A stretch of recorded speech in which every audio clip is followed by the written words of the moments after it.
Gila. Oke, kita menunggu berapa orang lagi nih untuk bisa dimulai. Ini baru yang join 71. Mungkin kurang lebih 15 orang, Kidok. Oke, 15 orang lumayan ya. Gimana kita lanjut atau kita tunggu yang lagi 15 orang tersebut?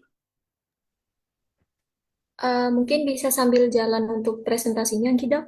Oke, berarti kita sambil apa namanya jalan sambil menunggu mereka yang belum sempat join. Mudah-mudahan nanti tidak ada yang terlewatkan gitu ya.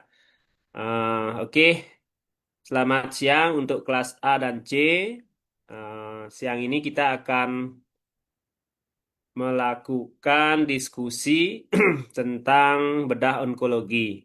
Yaitulah salah satu topik dari ilmu bedah khusus veteriner yang saya sebagai fasilitator di sini atau menemani adik-adik semua akan melakukan diskusi karena sistem perkuliahan kita eh, yang diharapkan adalah case based learning yang dimana adik-adik semua diharapkan lebih aktif mencari semua referensi berkaitan dengan subtopik yang diberikan.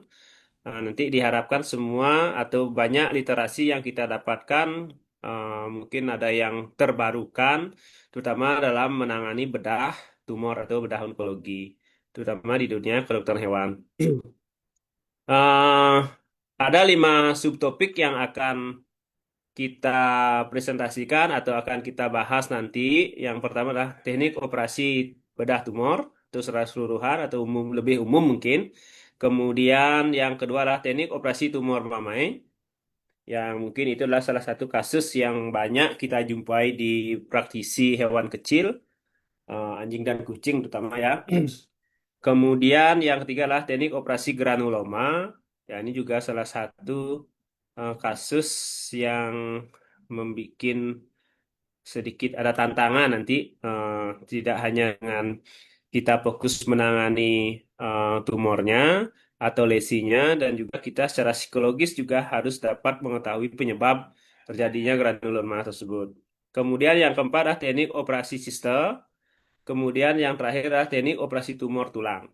Nah, ini kemarin saya sudah koordinasi dengan Korti yang akan nanti presentasi pada subtopik yang pertama adalah kelompok C1, kemudian yang akan presentasi pada subtopik yang kedua adalah kelompok C2, kemudian yang subtopik ketiga kelompok C3, kemudian subtopik yang keempat adalah kelompok A4, kemudian yang terakhir adalah teknik operasi tumor tulang adalah kelompok A5. Ya, nanti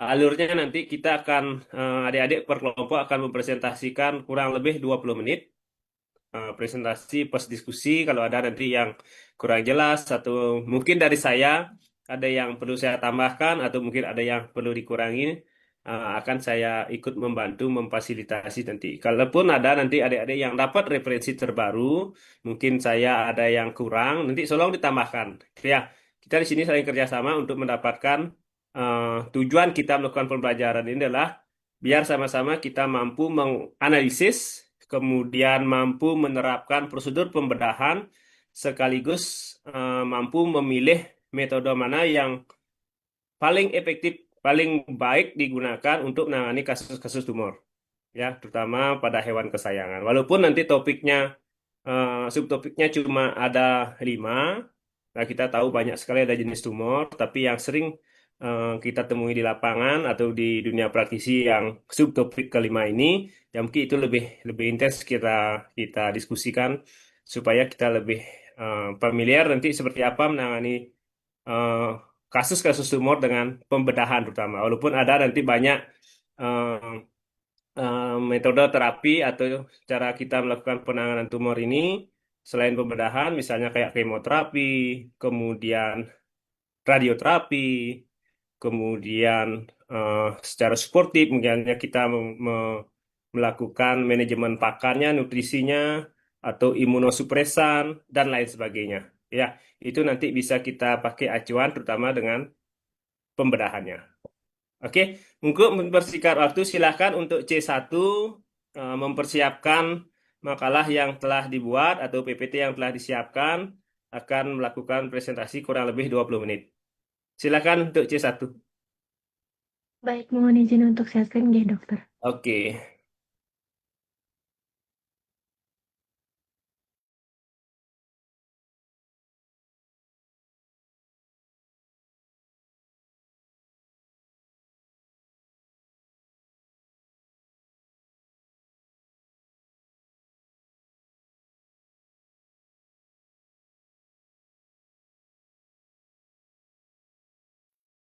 Baik, sebelumnya selamat siang pada Dokter Ato dan juga selamat siang Selamat siang. kepada, kepada teman-teman dari kelas C dan juga kelas A. Mungkin pada kesempatan kali ini kami dari kelompok T1 akan mempresentasikan terkait teknik operasi tumor. Mungkin bisa di next. Baik, berikut merupakan anggota kelompok dari C1, ada Dava, Tiar, Syarifah, Sabariyah, Grace, saya sendiri Indra, kemudian Sumira, Rika, Andreasa, dan juga Sri Dayatri. Mungkin bisa di next. Baik, untuk definisi dan juga indikasi akan dijelaskan oleh rekan saya. Dipersilakan. Baik, terima kasih. Di sini saya akan menjelaskan terlebih dahulu definisi dan indikasi dari tumor. Baik, dari definisi dulu. Tumor merupakan pertumbuhan jaringan baru yang abnormal di dalam tubuh. Pertumbuhan ini terjadi secara berlebihan dan tidak terkontrol karena adanya gangguan pada proses pertumbuhan sel. Secara umum, tumor dibedakan menjadi dua, yaitu tumor jinak atau benigna dan tumor ganas atau maligna. Tumor jinak biasanya tumbuh lebih lambat dan tidak menyebar ke bagian tubuh lain, tetapi tetap dapat mengganggu jika ukurannya membesar atau menekan organ penting. Sementara itu, tumor ganas bersifat lebih agresif, dapat merusak jaringan di sekitarnya, dan dapat menyebar ke organ lain atau disebut metastasis. Selanjutnya ada indikasi. Nah, tidak semua tumor harus langsung dibedah, tetapi tindakan bedah biasanya dilakukan apabila tumor dicurigai ganas, berukuran besar, atau tumbuh dengan cepat. Selain itu, operasi juga diperlukan jika tumor menyebabkan nyeri, luka, perdarahan, atau mengganggu aktivitas normal hewan. Misalnya, sulit berjalan, makan, bernafas, atau bergerak. Pada beberapa kasus, tumor juga perlu diambil sebagian atau seluruhnya untuk pemeriksaan biopsi atau histopatologi, agar jenis dan sifat tumor dapat diketahui dengan lebih pasti. Baik, untuk slide ini akan dijelaskan oleh teman saya. Terima kasih. Baik, selanjutnya itu ada pre-operasi. Yang pertama itu ada persiapan alat dan bahan yang dimana bertujuan untuk menunjang kelancaran operasi dan juga mempertahankan kondisi aseptik.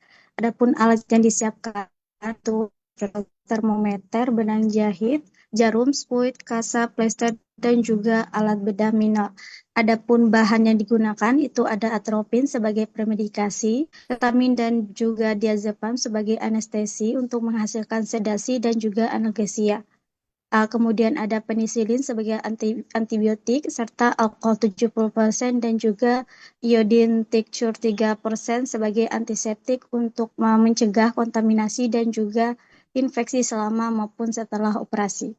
Kemudian ada persiapan ruang operasi yang dimana dilakukan untuk menciptakan kondisi yang bersih dan juga aseptik sehingga risiko infeksi selama pembedahan diminimalkan.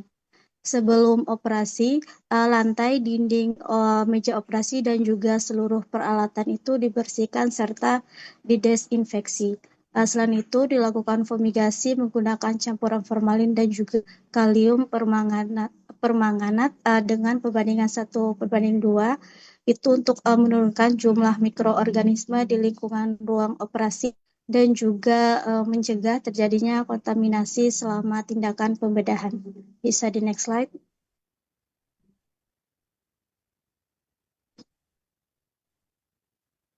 Kemudian ada persiapan operator, yang dimana operator harus memahami prosedur operasi yang akan dilakukan dan memiliki keterampilan dalam menggunakan alat serta menerapkan teknik pembedahan yang tepat.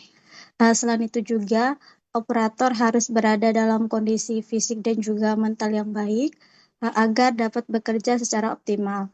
Sebelum operasi, operator wajib menggunakan alat pelindung diri dan juga menerapkan prinsip aseptik untuk mempertahankan sterilitas serta mencegah terjadinya kontaminasi dan juga infeksi selama tindakan pembedahan. Kemudian ada persiapan pasien. Untuk memastikan hewan berada dalam kondisi yang optimal sebelum menjalani anestesi dan juga pembedahan. Tahap ini diawali dengan pemeriksaan sinyalemen yang meliputi identitas, umur, jenis kelamin, ras, dan juga berat badan. Selanjutnya dilakukan pemeriksaan status present seperti suhu tubuh, frekuensi denyut jantung, frekuensi respirasi, dan juga kondisi mukosa untuk menilai kondisi umum pasien. Kemudian hewan dipuasakan selama 8 sampai 12 jam sebelum anestesi guna mencegah regurgitas dan juga aspirasi. Kemudian selain itu, hewan juga dimandikan dan juga bulu pada daerah operasi dicukur untuk mengurangi kontaminasi serta mempermudah proses desinfeksi sehingga kondisi aseptik dapat terjaga selama operasi. Baik, slide selanjutnya akan dijelaskan oleh teman saya. Baik, selanjutnya merupakan anestesi. Jadi, protokol anestesi pretindakan operasi tumor itu dapat dilakukan dengan pendekatan balance anestesia yang meliputi tahap premedikasi, induksi anestesi umum, dan juga maintenance anestesi. Di mana untuk premedikasi sendiri itu dapat menggunakan atropin sulfat dengan dosis 0,02 sampai 0,05 miligram per kilogram berat badan yang diberikan secara subkutan untuk mengurangi sekresi saliva dan juga mencegah bradikardia. Selanjutnya untuk induksi anestesi umum itu dapat dilakukan dengan kombinasi dari silasin dengan dosis 0,5 sampai 1 miligram per kilogram berat badan secara intramuskular sebagai sedatif dan juga analgesik, serta ketamin dengan dosis 5 sampai 10 miligram per kilogram berat badan yang diberikan secara intramuskular sebagai anestesi disosiatif, di mana untuk kombinasi ketamin dan juga silasin ini memberikan efek sedasi, analgesia, dan juga imobilisasi yang cukup baik. Namun dari penggunaannya juga harus disertai dengan monitoring yang ketat terhadap fungsi kardiovaskular dan juga respirasinya. Kemudian pada operasi tumor yang termasuk tindakan bedah dengan tingkat nyeri sedang hingga berat, protokol ini perlu dilengkapi dengan analgesia multimodal seperti penambahan opioid, NSAID, dan juga anestesi lokal, di mana selama operasi, kedalaman anestesi itu juga dipertahankan menggunakan agen inhalasi seperti isofluran ataupun sevofluran agar kondisi anestesi itu tetap stabil dan juga keamanan pasiennya lebih terjamin. Oke, untuk next akan dijelaskan oleh rekan saya. Baik, selanjutnya itu ada teknik operasi di mana penerapan teknik operasi pengangkatan tumor itu pada hewan itu wajib mengikuti prinsip bedah onkologi yang ketat guna meminimumkan risiko kekambuhan lokal dan juga mencegah penyebaran sel tumor itu. Tahap awal yang pertama dimulai itu dengan pembuatan insisi kulit mengelilingi massa tumor dengan pola elips bujur yang dibuat sejajar dengan garis ketegangan kulit alami hewan, lalu kemudian dilakukan pendekatan geometris. Ini sangat penting di mana untuk memberikan ruang penutup luka yang lebih anatomis serta meminimumkan regangan fisik pada jaringan tepi kulit yang disatukan kembali. Lalu yang kedua, itu selama pembedahan itu menggunakan margin bersih dan juga nota teknik di mana eksisi end block yang dimana mengangkat massa tumor secara utuh tanpa menusuk maupun memotong bagian dalamnya. Lalu untuk batas lateralnya itu menyertakan jaringan sehat sejauh 1 hingga 3 cm di sekeliling tumor. Sedangkan untuk batas dalamnya itu mengangkat minimal 1 lapisan fascia otot sehat di bawah tumor. Mungkin bisa di next slide.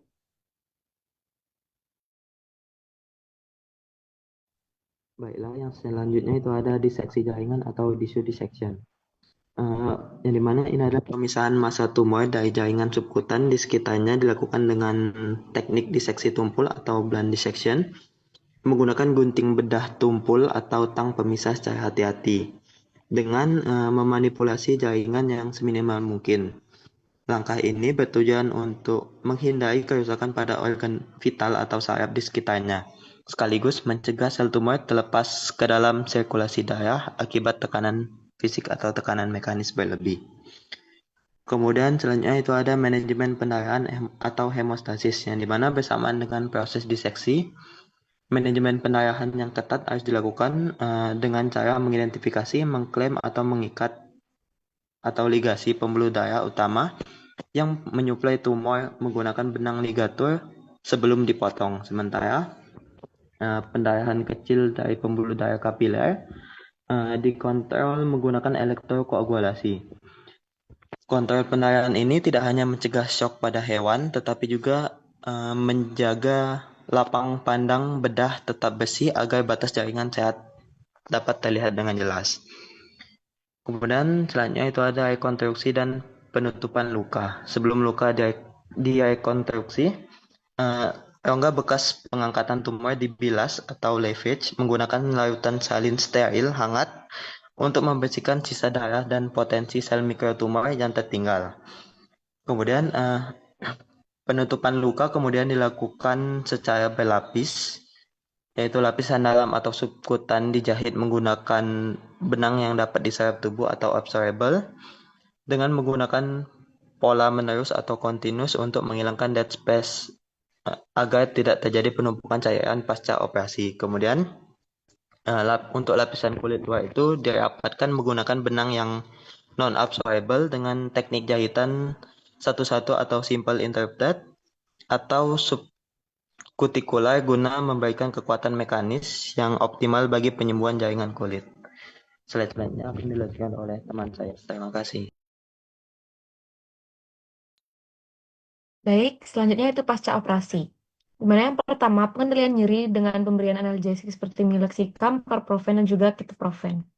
Kemudian pencegahan infeksi melalui antibiotik sesuai dengan indikasi, perawatan luka untuk menjaga area insisi tetap bersih dan kering, penggunaan E-collar untuk mencegah hewan menjilat atau menggaruk luka, kemudian pembatasan aktivitas guna mengurangi tekanan pada area operasi dan juga mendukung penyembuhan. Kemudian yang terakhir, dukungan nutrisi yang adekuat untuk mempercepat regenerasi jaringan, meningkatkan imunitas, dan juga mempercepat penyembuhan luka. Baik, slide selanjutnya akan dijelaskan oleh rekan saya. Terima kasih.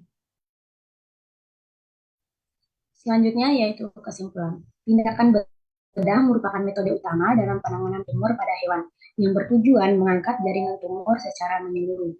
Keberhasilan operasi ditentukan oleh persiapan preoperasi yang baik, teknik pengangkatan tumor yang tepat dengan margin bedah yang adekuat, serta perawatan pasca operasi yang optimal untuk mencegah komplikasi dan mengurangi risiko kekambuhan.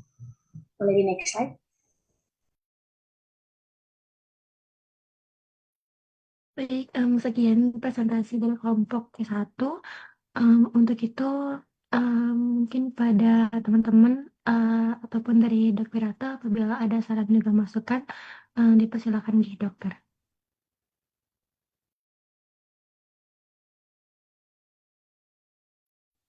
Oke, terima kasih untuk kelompok C1 yang telah mempresentasikan teknik operasi tumor secara umum dengan baik. Tadi yang saya garis bawahi, yang paling menentukan keberhasilan operasi adalah seberapa banyak kita harus melakukan eksisi jaringan tumor tersebut. Tadi udah saya garis bawahi adalah 1-3 cm. Itu ya udah dipaparkan tadi. Sebenarnya ada 3 prinsip yang kita fokuskan, concernkan dalam melakukan insisi. Ya, itu bisa langsung di margin tumor atau di batas paling luar dari si tumor. Kemudian tadi 1-3 cm dari margin tumor atau mengangkat secara keseluruhan atau radikal incision atau eksiksi.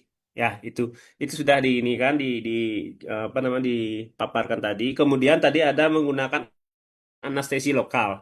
Nah, ada beberapa kasus yang di mana pasien yang kita tangani itu kondisinya tidak stabil, kemudian harus kita melakukan tindakan pembedahan untuk pengangkatan tumor ini. Tanda kutip ya harusnya dalam kondisi yang kita harapkan dalam operasi adalah pasien dalam kondisi yang stabil. Tapi ini tanda kutip harus yang seringkali dilakukan kombinasi anestesi yang diharapkan paling aman, yaitu salah satu menggunakan anestesi lokal. Nah, dalam mengaplikasikan anestesi lokal, nah itu biasanya dilakukan, dokter akan melakukan infiltrasi di sekitar tempat insisi tumornya atau di kulit yang akan insisi, yang itu akan diinfiltrasi anestesi lokal. Yang harus diperhatikan di sini adalah dalam melakukan infiltrasi anestesi lokal ini, itu pastikan tidak mengenai atau menusuk jaringan tumor. Karena itu sampai terjadi, nah kita juga dokternya akan membuat terkontaminasinya jaringan sehat oleh sel-sel tumor yang kita tidak ingin. Dan kemungkinan kontaminasi ini akan menyebabkan rekurensi atau kekambuhan tumor di tempat yang sama. Itu ya untuk anestesi lokalnya. Walaupun sering diaplikasikan, karena kan pasien-pasien tumor kecenderungan adalah pasien yang geriatrik atau yang sudah usianya dewasa atau hampir tua. Itu sering terjadi. Pemilihan anestesi harus benar-benar dipertimbangkan untuk keselamatan pasien jika dilakukan pembedahan jaringan tumor tersebut. Itu. Oke, terima kasih sekali lagi untuk C1. Silakan kalau ada yang ingin diskusi. Ada waktu kurang lebih 20 menit, mereka 43 sekarang. Lagi 5 menit. Kalau ada yang diskusi, kami persilahkan. Saya persilahkan.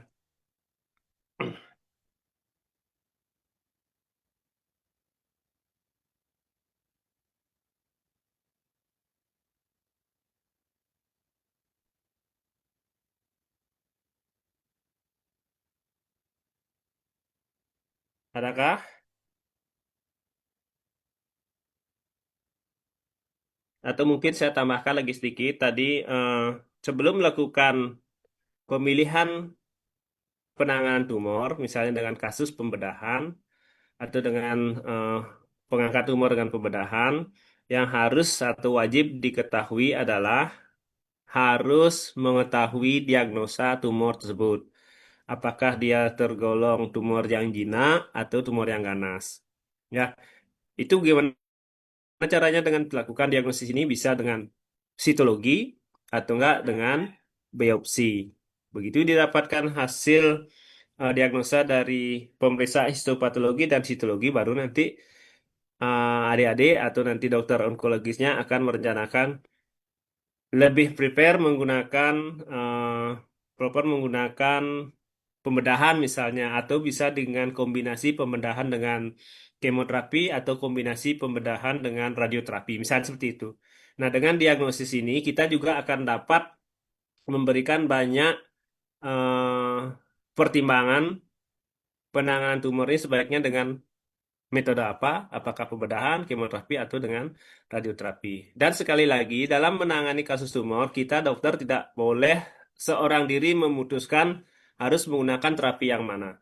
Apakah pembedahan, kemoterapi, atau radioterapi, harus kita berkoordinasi dengan owner atau dengan klien, nanti metode mana yang paling ideal yang bisa kita aplikasikan dengan kelebihan dan kekurangannya untuk pasien yang akan kita tinggali.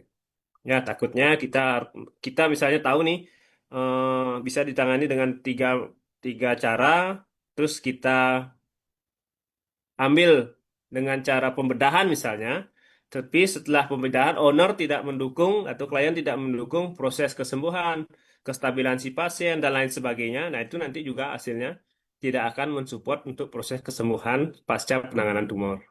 Ya, tetap kita harus diskusi. Kita menggunakan opsi A dengan kelebihan, kekurangan seperti apa, opsi B dengan kelebihan, kekurangan seperti apa. Nah, itu adalah keputusan bersama nanti antara klien sama dokter untuk penanganan kasus tumor, biar hasilnya yang paling baik yang didapatkan. Ya, kemudian dalam menangani tumor, selain diagnosis, kita juga harus mempertimbangkan stadium tumor tersebut. Nah, apakah stadiumnya termasuk stadium 1, stadium 2, stadium 3, stadium 4? Nah, itu juga sebagai bahan pertimbangan nanti yang mana paling ideal terapi yang kita berikan. Ya, kemudian tujuan melakukan pembedahan di sini selain sebagai tindakan kuratif, juga sebagai peneguhan diagnosa, yaitu misalnya ada kasus dengan apa namanya pasien dengan tanda klinis ada benjolan, setelah dimasukkan pemeriksaan fisik dan sebagainya, ada kecenderungan didiagnosa tumor. Ya, apa namanya, diferensial diagnosanya adalah atau diagnosa sementaranya adalah tumor. Nah, di sini ada opsinya dengan pembedahan ini bisa sebagai kuratif atau enggak sebagai peneguhan diagnosa. Artinya, setelah kita angkat, baru kita melakukan tindakan pemeriksaan histopatologi. Nah, dari histopatologi ini baru nanti kita dapatkan hasil diagnosa yang pasti. Nah, nanti apakah setelah pembedahan ini kita perlu melakukan kombinasi terapi dengan kemoterapi atau radioterapi? Itu bisa, asalkan kondisi pasien benar-benar stabil. Tuh. Kemudian ada juga selain kuratif dan peneguhan diagnosa, ada namanya tujuan operasi ini adalah sitoreduksi atau debulking massa tumor. Ini biasanya untuk mengurangi massa-massa tumor yang terlalu banyak. Misalnya pada kasus-kasus mineral sarkoma atau TBT, nah itu bisa dilakukan tindakan pengangkatan massa tumor untuk mengurangi massa tumor dengan tujuan kita akan melakukan kombinasi terapi misalnya dengan kemoterapi.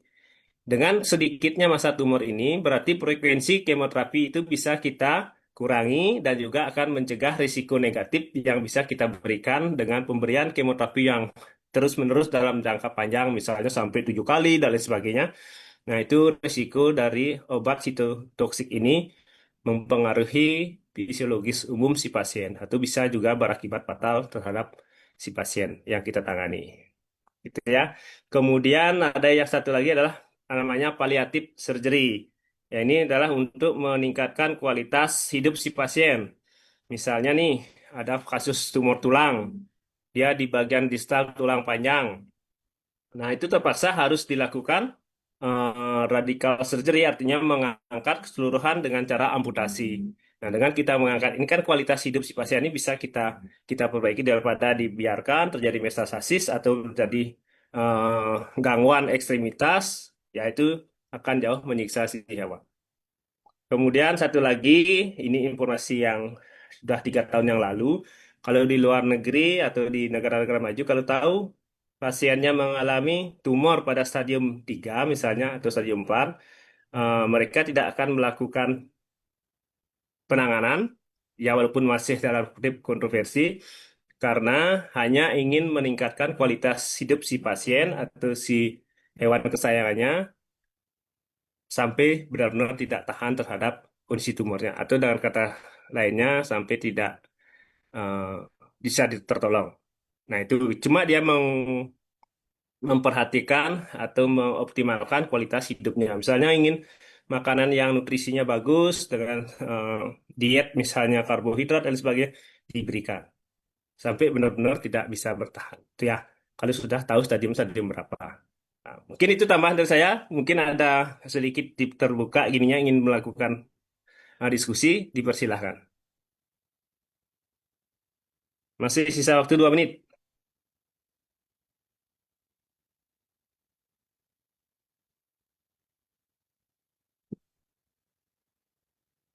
Tiga, dua, satu. Berarti tidak ada ya. Oke, kalau tidak ada, saya harapkan nanti yang lainnya juga, walaupun secara teoritis dipaparkan tadi dengan sangat baik, diharapkan masihlah menyantol. Nanti kalau ada kasus tumor, kalau pas kalian koas masih ingat gimana sih metode atau strategi penanganan si tumor ini. Ya, oke, sekali lagi terima kasih untuk C1. eh, bisa prepare untuk yang kelompok C2, teknik operasi tumor pemain. Dipersilakan. Baik, untuk C2 izin dok teruskan ya dok. Oke, silakan.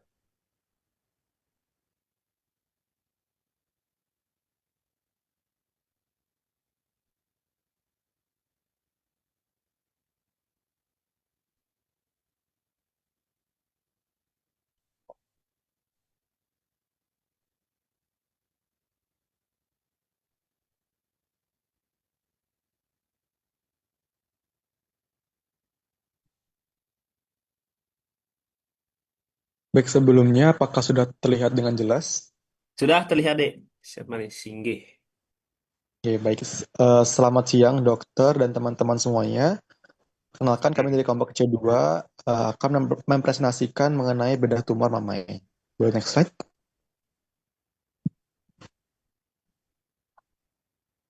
Adapun anggota kelompok C2 itu ada Nadia, kemudian ada Nyoman Gede Mantra, ada Pade Kusumaharta, kemudian ada Novinia Kristina, lalu ada saya sendiri Singgih Adianto, kemudian Ika Dita Mayani, lalu ada Putri Ayu Chandrika, Marta Margareta, serta Dewi Titis Angganingrum.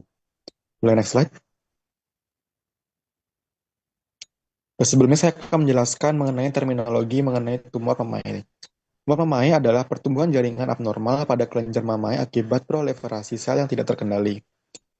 Tumor ini dapat bersifat jinak ataupun ganas, yang dimana umumnya ditemukan pada anjing betina dan merupakan salah satu neoplasma yang paling sering terjadi. Untuk tumor ganas sendiri dapat menginvasi jaringan sekitar dan bermetastasis ke limfonodus maupun paru-paru. Untuk penanganan utamanya dilakukan melalui tindakan pembedahan, yaitu mastektomi. Boleh next slide.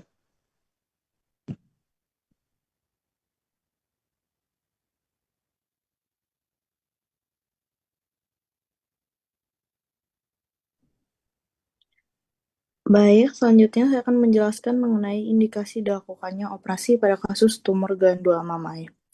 Operasi ini diindikasikan ketika ditemukan massa atau benjolan pada satu atau lebih glandula mamai saat dilakukan pemeriksaan fisik.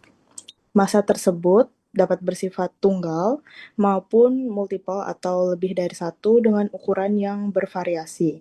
Selain itu, tindakan pembedahan juga dapat dilakukan apabila pada tumor tersebut menunjukkan pertumbuhan yang progresif atau terus membesar, yang dapat juga menyebabkan perubahan bentuk pada glandula mamai, dan dapat disertai ulcerasi, pendarahan, atau kerusakan jaringan pada permukaan tumor. Selanjutnya akan dijelaskan oleh rekan saya.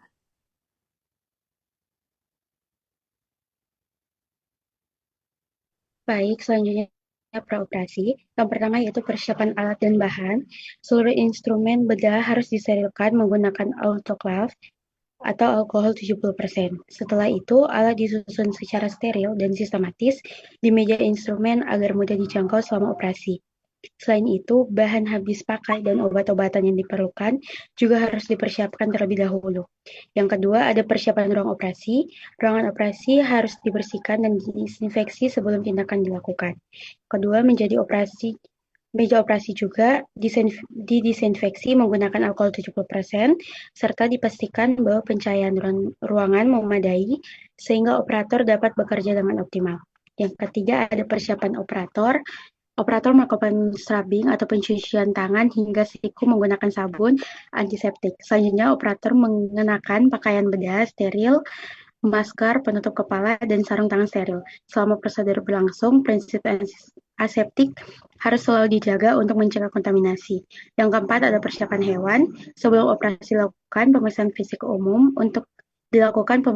umum untuk memastikan kondisi hewan layak menjalani pembedahan. Selanjutnya, evaluasi tumor juga dilakukan untuk mengetahui kemungkinan metastasis, mulai pemeriksaan penunjang seperti radiografi, USG, pemeriksaan darah, atau biopsi bila diperlukan. Selanjutnya, dilakukan pengukuran massa tumor dan perencanaan area insisi. Area operasi kemudian dicukur dan disinfeksi, serta antibiotik profilaksis dapat diberikan apabila operasi diperkirakan berlangsung lebih dari 1 jam. Next slide.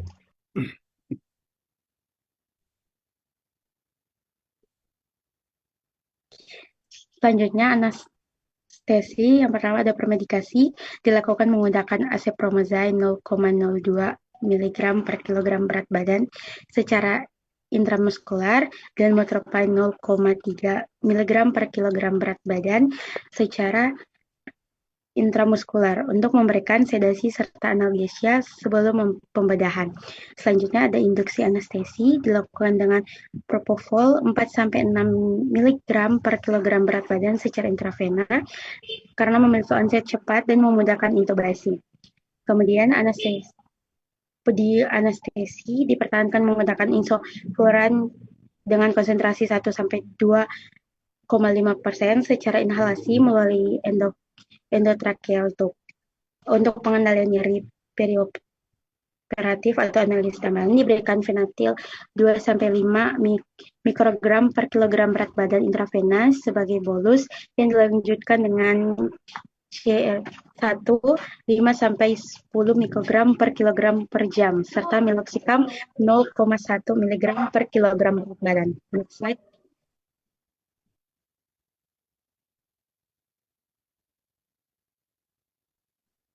Baik, selanjutnya adalah teknik operasi dari tumor mamai. Yang pertama, saya akan menjelaskan teknik operasi lumpektomi. Yang pertama, hewan dipersiapkan untuk operasi, dianestesi, dan diletakkan pada posisi dorsal rekumbensi. Kemudian, jika kulit di atas tumor dapat digerakkan, buat insisi sepanjang 3-4 cm pada kulit. Kemudian, potong kulit dari jaringan subkutaneus di bawahnya. Namun, jika kulit tidak dapat digerakkan, buat insisi dengan jarak 1-2 cm dari tumor, kemudian tarik massa tumor dari luka insisi. Apabila diperlukan, lakukan reseksi tumpul dari jaringan sekitarnya kira-kira 1-2 cm dari massa tumor. Kemudian, lakukan hemostasis dengan kauterisasi monopolar ataupun bipolar, skalpel radiofrekuensi, laser, ataupun dengan ikatan ligasi. Selanjutnya, jahit jaringan subkutaneus superficial dengan jahitan simple interrupted. Untuk teknik selanjutnya akan dijelaskan oleh rekan saya.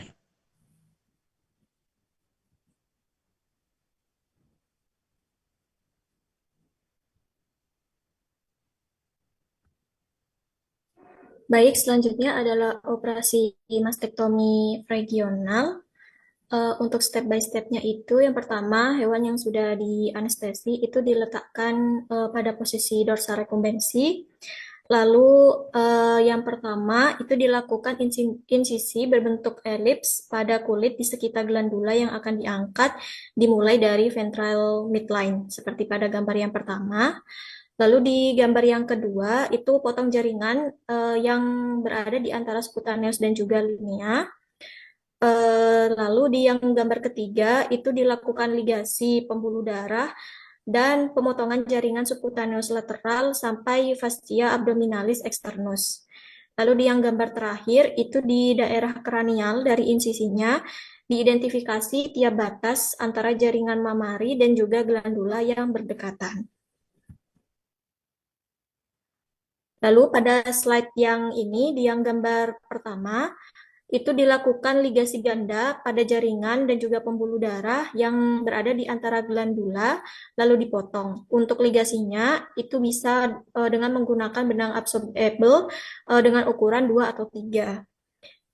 Lalu lanjut di yang gambar kedua ini, pada arah kranial atau di medialnya itu dilakukan diseksi antara fascia abdominalis externus, sedangkan di arah kaudalnya itu gunakan diseksi tumpul dan tajam untuk mengangkat glandula mammae dari dinding abdomen. Dilanjutkan dengan ligasi pembuluh darah dan jaringan mamari lalu dipotong.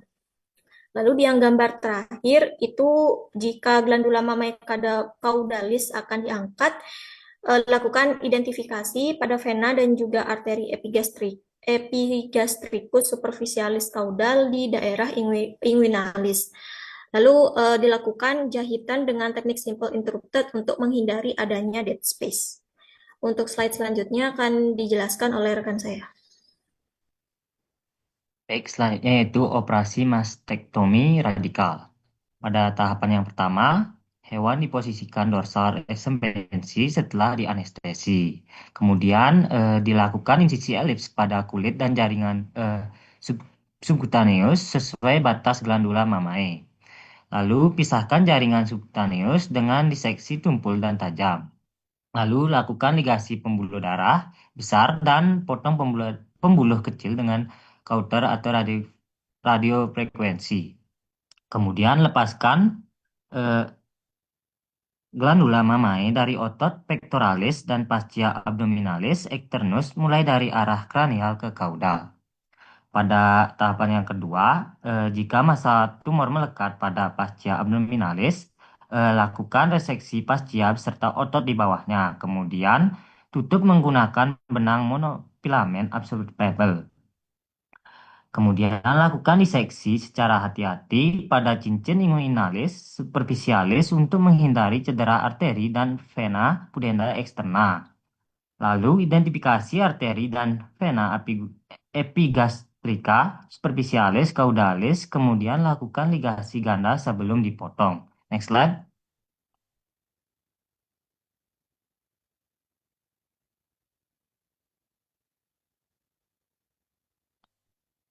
Baik, pada tahapan yang ketiga, potong sisa jaringan subkutaneus dan angkat seluruh rantai glandula mamae.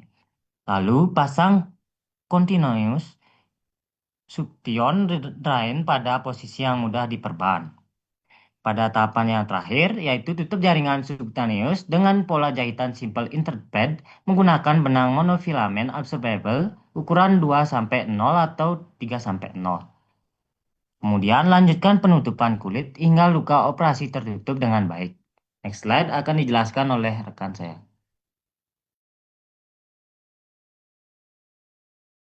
Baik, yang selanjutnya yaitu pasca operasi. Setelah operasi selesai, jaringan tumor yang telah dieksisi harus dikirim untuk pemeriksaan histopatologi. Pemeriksaan ini penting untuk memastikan jenis tumor, tingkat keganasan, serta membantu menentukan prognosis pasien dan kebutuhan terapi yang akan dilanjutkan.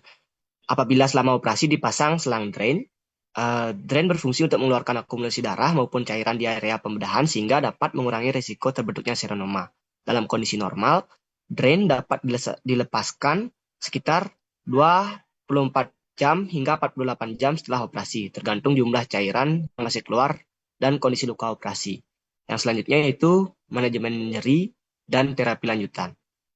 Manajemen nyeri merupakan bagian penting dari perawatan pasca operasi, oleh karena itu, analgesik dianjurkan diberikan selama 2 hingga 5 hari setelah tindakan masektomi, baik unilateral, bilateral, maupun radikal, untuk meningkatkan kenyamanan dan mempercepat pemulihan pasien. Setelah proses penyembuhan pasca bedah berjalan dengan baik, terapi dilanjutkan dapat dipertimbangkan seperti radioterapi menggunakan sinar X dan kemoterapi dengan agen anti kanker, misalnya konkisin. Terapi ini bertujuan untuk mengendalikan sel tumor yang mungkin masih tersisa serta mengurangi risiko terjadinya kekambuhan. Bisa next slide. Baik, selanjutnya yaitu perawatan luka insisi bisa dengan menggunakan balutan tekan untuk mencegah perdarahan pada luka sayatan. Selain itu, integritas luka juga harus dijaga agar tidak terbuka, tetap kering, serta mendapat aerasi yang optimal. Selanjutnya yaitu memperhatikan kondisi lingkungan, bisa dengan menyediakan ruangan pemulihan yang bersih, tenang, dan senyaman mungkin bagi hewan. Untuk slide selanjutnya akan dijelaskan oleh teman saya. Baik, untuk kesimpulannya adalah tumor mamae merupakan neoplasma penting pada hewan, terutama pada anjing betina. Diagnosis dini diperlukan untuk menentukan prognosis dan terapi yang tepat. Mastektomi merupakan pilihan terapi utama dalam penanganan tumor mamae. Keberhasilan operasi dipengaruhi oleh ukuran tumor, tingkat metastasis, dan kondisi pasien, serta penanganan sedini mungkin dapat meningkatkan peluang kesembuhan dan kualitas hidup hewan. Baik, mungkin cukup sekian presentasi dari kelompok C2. Selanjutnya saya serahkan kembali kepada dokter. Terima kasih. Oke, terima kasih untuk kelompok C2. Ya, bagus sekali presentasinya dan ada sedikit tambahan. Tadi juga terlupakan teknik operasi tumor. Dimanapun lokasi tumor, dalam kita melakukan pemeriksaan di regio manapun, kita harus mempalpasi atau memeriksa kondisi limfonodus di regio tumor tersebut. Gitu ya. Tujuannya untuk apa? Untuk mendukung diagnosa kita secara awal dari pemeriksaan fisik apakah dia sudah termasuk stadium 3 atau belum. Dengan adanya kebengkakan ini, misalnya di limfonodus di regio tumor, itu biasanya mengarah ke stadium 3. Kalau saat ini sudah terjadi metastasis ke stadium 4. Nah, itulah pertimbangan awal nanti kita akan mengedukasi klien terapi mana yang paling ideal yang bisa kita lakukan untuk pasien tersebut. Itu ya. Nah, ini kasusnya tumor mamae. Kalau tumor mamae kan letaknya ada yang di bagian cervicalis dan di inguinal. Nah, atau di abdomen dan di toraks. Kalau saat ini di tumor atau sebelum saya tanya itu, apakah kalian pernah menghitung berapa pasang jumlah puting anjing tadi yang ditampilkan itu?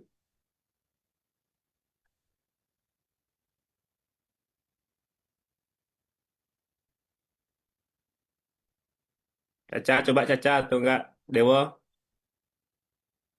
Coba kembali ke gambar tadi yang lebih jelas.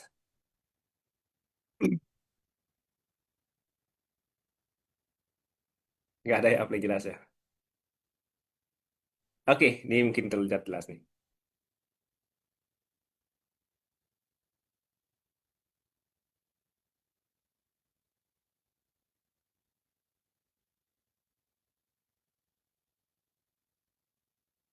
Berapa jumlah putingnya?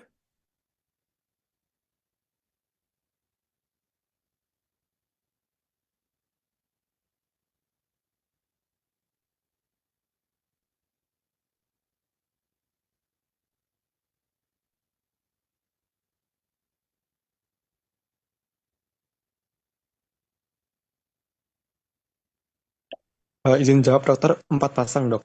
4 pasang. Yang benar adalah 5 pasang. Ya, ya segi ya. Ada 5 Eh, pasang. Yang kalau seandainya nanti lokasi tumor, ya kalian palpasi atau kalian evaluasi secara tanda klinis atau secara fisiknya, itu berada di bagian atau area cervicalis atau di toraknya. Nah, itu misalnya di bagian puting yang pertama atau kedua atau bahkan ketiga. Nah, yang kalian harus cari adalah atau periksa tambahannya adalah limfoglandula axillaris. Itu ya. Kemudian kalau seandainya dia terletak di glandula yang keempat atau kelima, nah itu harus diperiksa adalah limfonodus inguinalis superficial. Ya, kalau seandainya bengkak, nah itulah nanti sebagai acuan kalian akan melakukan penanganan dengan apakah tadi lumpektomi atau mastektomi atau radikal mastektomi, silahkan. Yang jelas, setiap hasil pemeriksaan klinis itu akan mengarahkan atau menuntun kita nanti teknik operasi mana yang paling paling baik kita aplikasikan untuk pasien tersebut tergantung dari situasi tumornya tersebut. Itu ya. Oke, mungkin itu tambahan. Kalau ada bahan untuk diskusi, silakan.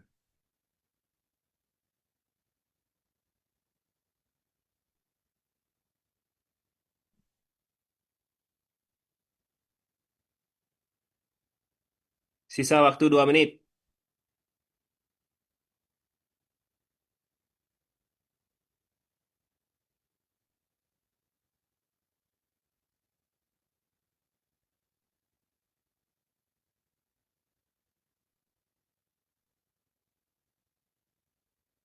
Misalnya ada pertanyaan nih, kapan kita harus memasang venrose atau selang drainase? Ada yang bisa jawab? Misalnya yang teknis-teknis seperti itu. Kok dipasangin selang drainase? Ya tadi udah dijelaskan biar tidak terjadinya akumulasi stroma. Kalau seandainya ada stroma di sana, apa yang bisa terjadi? Apakah bisa mengganggu sirkulasi sehingga proses kesembuhan luka terganggu di daerah yang kita ACC?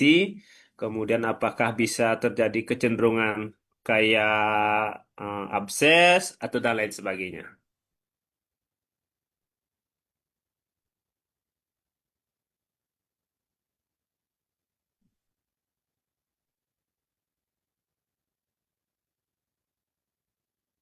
Ada pertanyaan?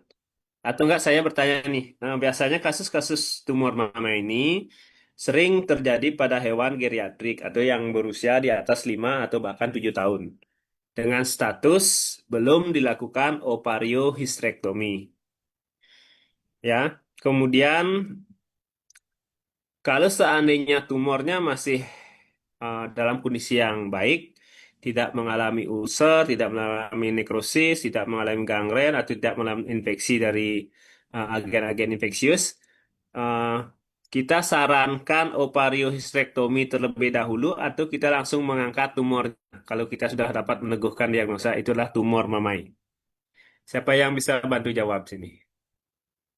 Dewo, Marta, tadi siapa Singgih, Caca, Kusuma, atau yang kelompok A3, silahkan. A3, A2. Kalau ada ingin melakukan diskusi, silahkan. Sisa waktu 1 menit.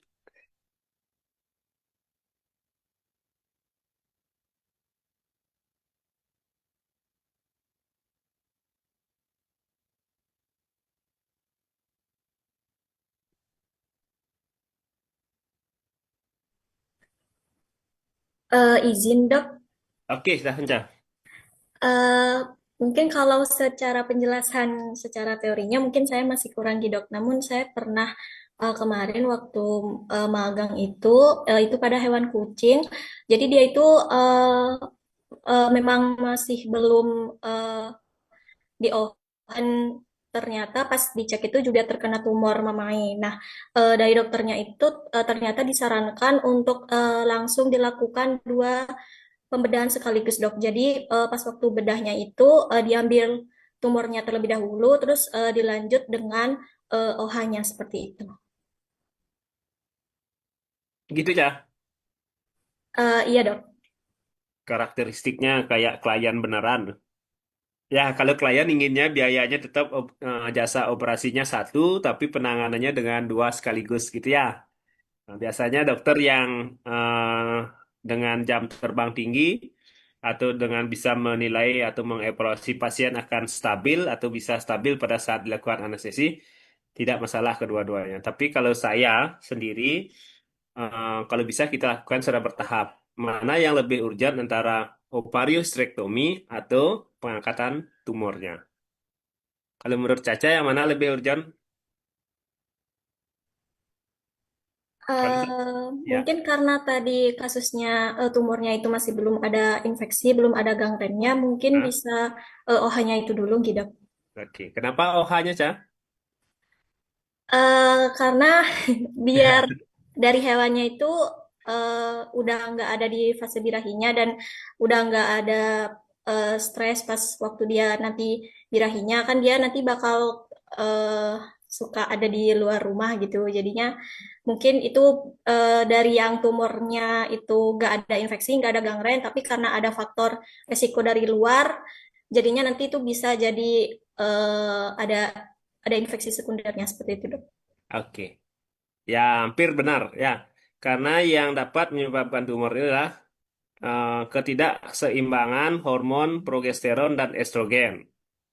Kemudian siapa yang memproduksi hormon ini adalah ovarium, ya. Kemudian supaya dia seimbang itu tidak mengganggu sehingga proses tumornya tidak berkembang dengan pesat, maka pabriknya ini harus diangkat. Maka ovariohysterektomi dilakukanlah untuk menyeimbangkan estrogen dan progesteron di tubuh si pasien tersebut sehingga perkembangan tumor ini bisa kita jaga. Nah, kalau bisa disarankan OH terlebih dahulu dengan pertimbangan tersebut karena kita korelasikan oh ini diinisiasi oleh ketidakseimbangan hormonal. Maka yang membuat hormon ini kita hilangkan jika sehingga nanti proses si tumor ini perkembangannya itu bisa kita antisipasi. Setelah dilakukan ovariohysterektomi, baru nanti kita planningkan pengangkatan si tumor. Ya, lagi-lagi nih, boleh nggak keduanya? Boleh, asalkan pasien stabil, jam terbang dokter dalam melakukan pembedahan itu sudah baik, silakan. Asalkan nanti klien menandatangani inform consent, bersedia menanggung segala risiko untuk melakukan atau bersedia melakukan menerima risiko segala pembedahan eh, yang dilakukan, gitu ya. Oke, mungkin itu ya Caya. Nanti dikaitkan dengan infeksi dan sebagainya bisa saja, tapi yang faktor utama adalah kita menjaga keseimbangan hormonal si tubuh si pasien terhadap perkembangan tumor mama itu. Oke, mungkin itu tambahannya. Sekali lagi terima kasih untuk C2. Kita lanjutkan ke kelompok C3. Silakan untuk C3. Baik, dok izin untuk share screen.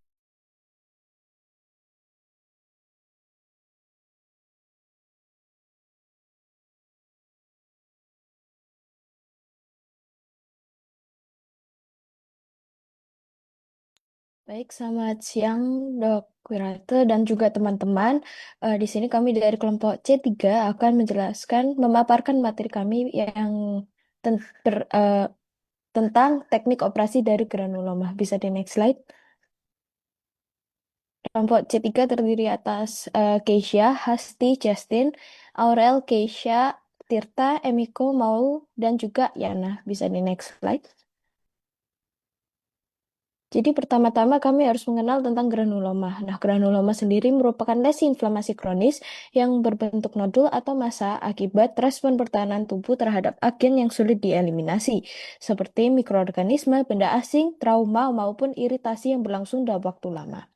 Secara histopatologis, granuloma tersusun atas agregasi makrofag yang mengalami transformasi menjadi sel epitelioid dan sering disertai sel raksasa multinukleus, limfosit, serta jaringan fibrosa di sekitarnya. Eh, Terdapat beberapa contoh granuloma yang sering terjadi, yaitu seperti yang pertama, akralik granuloma atau akralik dermatitis yang biasanya terjadi pada anjing, terutama anjing besar, yaitu lesi kulit kronis yang berkembang akibat perilaku menjilat atau menggigit suatu area tubuh secara berulang, sehingga menimbulkan peradangan dan penebalan jaringan. Selain itu, terdapat juga eosinophilic granuloma kompleks atau EGC yang biasanya terjadi pada kucing, yang merupakan kelompok lesi inflamasi yang umumnya berkaitan dengan reaksi hipersensitivitas atau alergi dan ditandai oleh infiltrasi eosinofil pada jaringan. Lalu juga terdapat granuloma yang dapat berbentuk sebagai respon terhadap keberadaan benda asing seperti foreign body granuloma dan juga suture granuloma. Untuk gambaran klinisnya sendiri biasanya terlihat sebagai benjolan atau nodul yang dapat disertai penebalan jaringan, alopecia, ulcerasi, eritema maupun fibrosis tergantung pada penyebab dan lama proses inflamasinya berlangsung. Bisa di next slide. Baik, selanjutnya yaitu indikasi. Tindakan operasi pada granuloma dilakukan apabila lesi tidak dapat diatasi dengan terapi yang sesuai atau telah menimbulkan gangguan klinis yang signifikan. Pertama, tidak responsif terhadap terapi yang sesuai dengan penyebabnya. Jadi seperti pemberian antibiotik pada granuloma akibat infeksi bakteri. Kemudian adanya benda asing yang menjadi sumber inflamasi kronis seperti duri tanaman, serpihan kayu, atau material jahitan sehingga perlu dilakukan pengangkatan benda asing beserta jaringan granulomatosanya. Kemudian granuloma membesar atau bersifat progresif. Lalu juga terjadinya komplikasi sekunder seperti ulcerasi, fistula, nekrosis. Adanya juga ekskudat yang keluar secara persisten yang menghambat proses penyembuhan. Kemudian menimbulkan nyeri atau menurunkan kesejahteraan hewan sehingga pengangkatan lesi diperlukan untuk meningkatkan kenyamanan dan kualitas hidup pasien. Next slide akan dijelaskan oleh rekan saya. Baik, selanjutnya merupakan anestesi. Jadi prinsip umumnya dalam pemilihan anestesi harus disesuaikan dengan spesies, ukuran tubuh, lokasi dan ukuran granulomanya, serta ketersediaan fasilitas anestesi dan pemantauan. Pada anjing dan kucing biasanya itu standar anestesi yang digunakan yaitu kombinasi antara premedikasi yang bersifat sedatif analgesik, kemudian anestesi induksi dengan injeksi, misalnya dengan ketamin atau dengan propofol atau juga bisa dengan alfaxalon. Kemudian untuk anestesi maintenance-nya itu dengan inhalasi. Nah, pada hewan besar, jika granulomanya itu berukuran kecil hingga sedang, biasanya itu digunakan standing sedation dengan kombinasi blok analgesia lokal atau regional di sekitar lesi. Sedangkan untuk granuloma yang berukuran besar serta lokasi anatomisnya kompleks, anestesi umum inhalasi perlu digunakan. Nah, untuk contoh kasusnya itu yang pertama itu pada anjing dengan ras boxer berjenis kelamin jantan berusia 8 tahun dengan bobot 14 kg. Jadi pada kasus ini anestesi yang diterapkan berupa kombinasi intramuskular dari atropin sulfat dengan dosis 0,04 mg per kilogram, kemudian silasin dengan dosis 1 mg per kilogram, dan juga ketamin dengan dosis 10 mg per kilogram. Nah, di bawah anestesi ini, hewan menjalani eksisi massa granuloma tanpa komplikasi selama prosedur dan juga setelah prosedur. Kemudian untuk contoh kasus yang kedua yaitu seekor kuda yang mengalami eosinophilic granuloma. Jadi pada kasus ini granulomanya berukuran sangat besar pada regio leher kudanya, sehingga anestesi yang digunakan yaitu anestesi umum yang diinduksi secara intravena menggunakan kombinasi silazin 2% dengan dosis 2 mg per kilogram, kemudian diazepam 0,5% dengan dosis 0,2 mg per kilogram, serta ketamin 10% dengan dosis 1 mg per kilogram. Kemudian dilanjutkan dengan intubasi endotrakeal. Nah, anestesi maintenance-nya itu menggunakan kombinasi inhalasi, halotan, dan juga oksigen yang diberikan melalui mesin anestesi. Hewan pada kasus ini, hewannya pulih dari anestesi tanpa komplikasi dan dipulangkan pada hari yang sama setelah tindakan bedah. Boleh di next slide?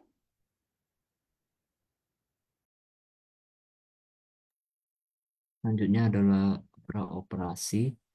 Nah, untuk penanganan granuloma pada tahap praoperasi ini sangat bergantung pada tingkat keparahan dan jenis dari granuloma yang terbentuk. Untuk persiapan praoperasi yang harus dilakukan, tentunya persiapan alat-alat atau instrumen. Antara lain itu perlengkapan operator, tentunya biasanya itu jas operasi, masker, sarung tangan steril, dan satu set alat bedah mayor dan minor. Terus juga ada bahan-bahan habis pakai, itu kapas, tampon, kain penutup, atau draping steril untuk membatasi lapangan operasi. Dan jangan lupa penggunaan disinfektan dan antiseptik berupa alkohol 70%, Rivanol, dan iodine tincture. Untuk bahan penjahitan bisa dilakukan bisa menggunakan benang non-absorbable atau tidak dapat diserap. Untuk obat-obatan tentunya perlu anestesi yang telah dijelaskan oleh teman saya, antibiotik jikalau jikalau diperlukan ketika ada profilaksis atau saat pasca operasi, ada juga obat antiinflamasi non steroid dan juga vitamin. Untuk sterilisasi dan persiapan ruang operasi, tentu saja ruang operasi harus higienis untuk meminimalkan risiko infeksi. Jangan lupa untuk melakukan pembersihan atau disinfeksi secara menyeluruh sebelum dan sesudah pada lantai serta meja operasi, dan sediakan penerangan yang cukup untuk agar operator dapat melihat lampangan pandang pembedahan dengan jelas. Untuk persiapan pasien, langkah awal yang dilakukan adalah analisis dan pemeriksaan fisik. Misalnya untuk akralik granuloma, keberhasilan diagnosa itu bergantung pada akuratnya identifikasi penyebab utama. Karena kondisi ini dipicu oleh berbagai faktor, pasien disarankan untuk menjalani evaluasi dan rangkaian uji diagnostik. Di antara lain itu bisa pemeriksaan darah lengkap ataupun terutamanya pemeriksaan fungsi kelenjar tiroid seperti T4 dan TSH, salah satu parameter yang penting. Bisa juga dilakukan skin scraping atau aspirasi menggunakan spirit, analisis, terus bisa juga kultur pada kulit, atau mungkin pemeriksaan radiografi. Untuk persiapan operator, tentunya harus ada kesiapan kognitif, memahami seluruh tahapan prosedur operasi. Ada juga kesiapan fisik dan mental, di mana operator harus pada kondisi kesehatan yang prima, fokus dan tenang, dan juga memperhatikan higienitas pada operator, yaitu melakukan prosedur cuci tangan sebelum bedah, dan menjaga higien personal menggunakan APD, jas operasi maksudnya, serta gloves steril. Next slide. Baik, selanjutnya teknik operasi. Yang pertama, pasien dianamnesa dan diobservasi dengan biopsi skin scraping, aspirasi, kultur bakteri, dan radiografi. Setelah itu, pasien dipersiapkan untuk operasi. Area operasi dicukur dan disterilkan. Lalu, pemberian anestesi pada pasien menggunakan kombinasi silazin 2% untuk premedikasi secara IV, serta diazepam 0,5% dan ketamin 10%. Anestesi di-maintain dengan kombinasi haloten atau oksigen seperti yang dijelaskan oleh teman saya. Lalu diberikan ceftriaxone sebagai profilaksis. Insisi granuloma dilakukan menyeluruh sepanjang tepi yang mengalami pembekakan. Dapat dilakukan insisi epitikal di area massa. Kemudian massa diangkat melalui kombinasi pembedahan tajam dan tumpul. Setelah diangkat, luka operasi dibilas dengan larutan salin steril, ditutup 2 lapis, yaitu subkutan dengan pola subkutikular dan kulit dengan pola simple interacted. Kemudian dipasang perban pelindung pada area jahitan.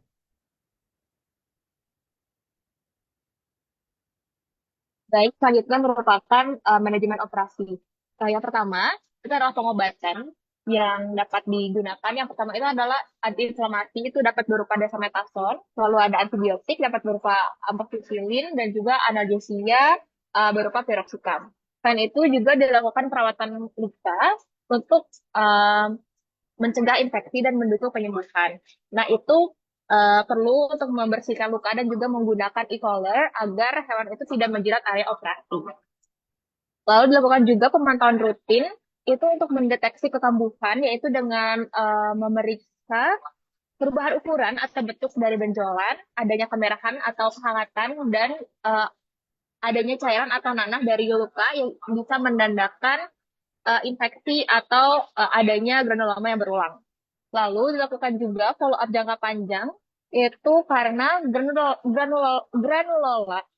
granuloma itu dapat kambuh bertahun-tahun kemudian, terutama bila berkaitan dengan benda asing yang tertinggal di dalam tubuh. Bisa di next slide. Baik, secara keseluruhan granuloma dapat disimpulkan bahwa granuloma merupakan lesi inflamasi kronis yang berbentuk sebagai respon pertahanan tubuh terhadap agen yang sulit dieliminasi seperti mikroorganisme, benda asing, trauma, maupun iritasi yang berlangsung lama.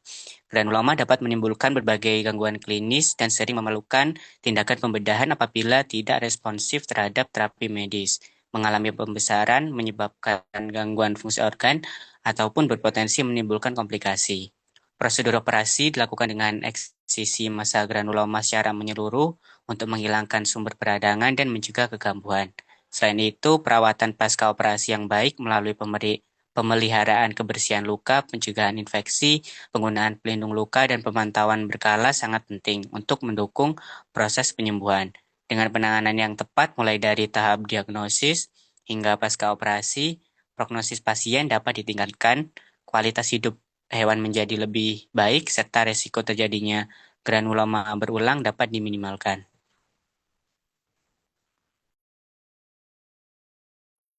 Sekian presentasi dari kelompok C3. Apabila teman-teman maupun dokter memiliki pertanyaan, saran, dan masukan, saya persilakan. Oke, mungkin adik-adik yang lain silahkan kalau ada yang ingin bertanya tentang granuloma. Kalau saya sih sudah dipaparkan semua dengan jelas tadi, tapi yang belum dikonsenkan adalah penyebab utama hewan ini mengalami granuloma. Tadi ada dibilang ada benda asing, kemudian karena psikologis, kayak akralik dermatitis, akralik granuloma. Nah, itu juga harus dihilangkan penyebab primernya. Ya, tadi sudah di penutup sudah disampaikan tadi, kalau seandainya dengan terapi medis tidak dapat berhasil, maka disarankan lakukan pembedahan. Tetapi kalau seandainya dilakukan pembedahan, tidak kita obati penyebab primernya, ya nanti juga akan kambuh lagi.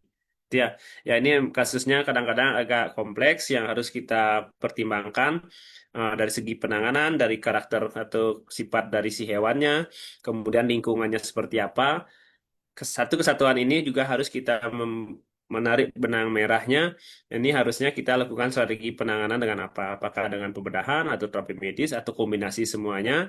Karena kalau dibiarkan juga akan mengganggu si pasien, terutama yang secara psikologis atau secara kelainan bawaan, dia sering menggigit bagian ekstremitas depannya sehingga menjadi peradangan kronis, kayak terbentuknya tumor, ya itu juga harus sebagai bahan pertimbangan kita harus menangani dengan apa?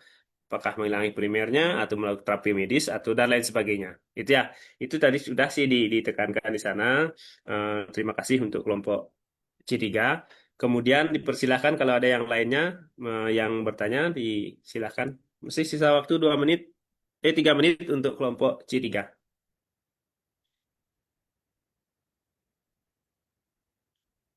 Tadi ada cryosurgery tadi dijelaskan, tidak ya?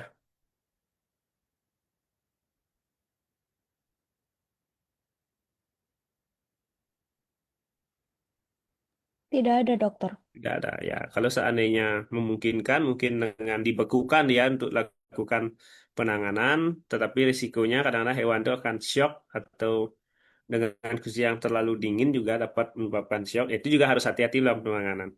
Kalau seandainya bisa dengan laser atau dengan electrosurgery, silahkan pastikan juga alatnya mendukung dan juga sesuai dengan kondisi si pasien. Kalau nanti pasien dengan riwayat diabetes misalnya, ya tidak disarankan nanti biar jaringannya tidak banyak yang rusak, malahan nanti dapat memperparah kondisi si pasien terutama pada daerah granuloma tersebut.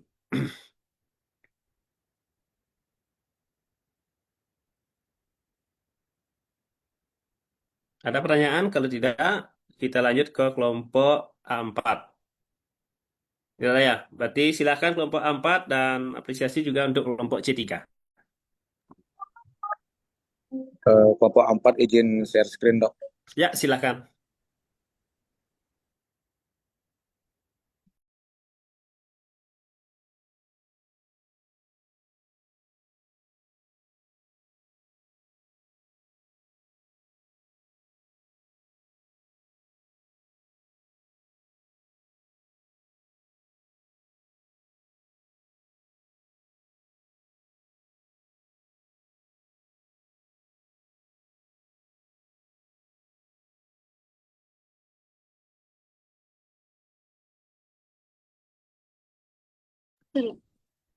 Tunggu sebentar, Dok. Masih ada kesalahan.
Apakah ada kendala? Ini, Dok. Tunggu sebentar, Dok. Oke.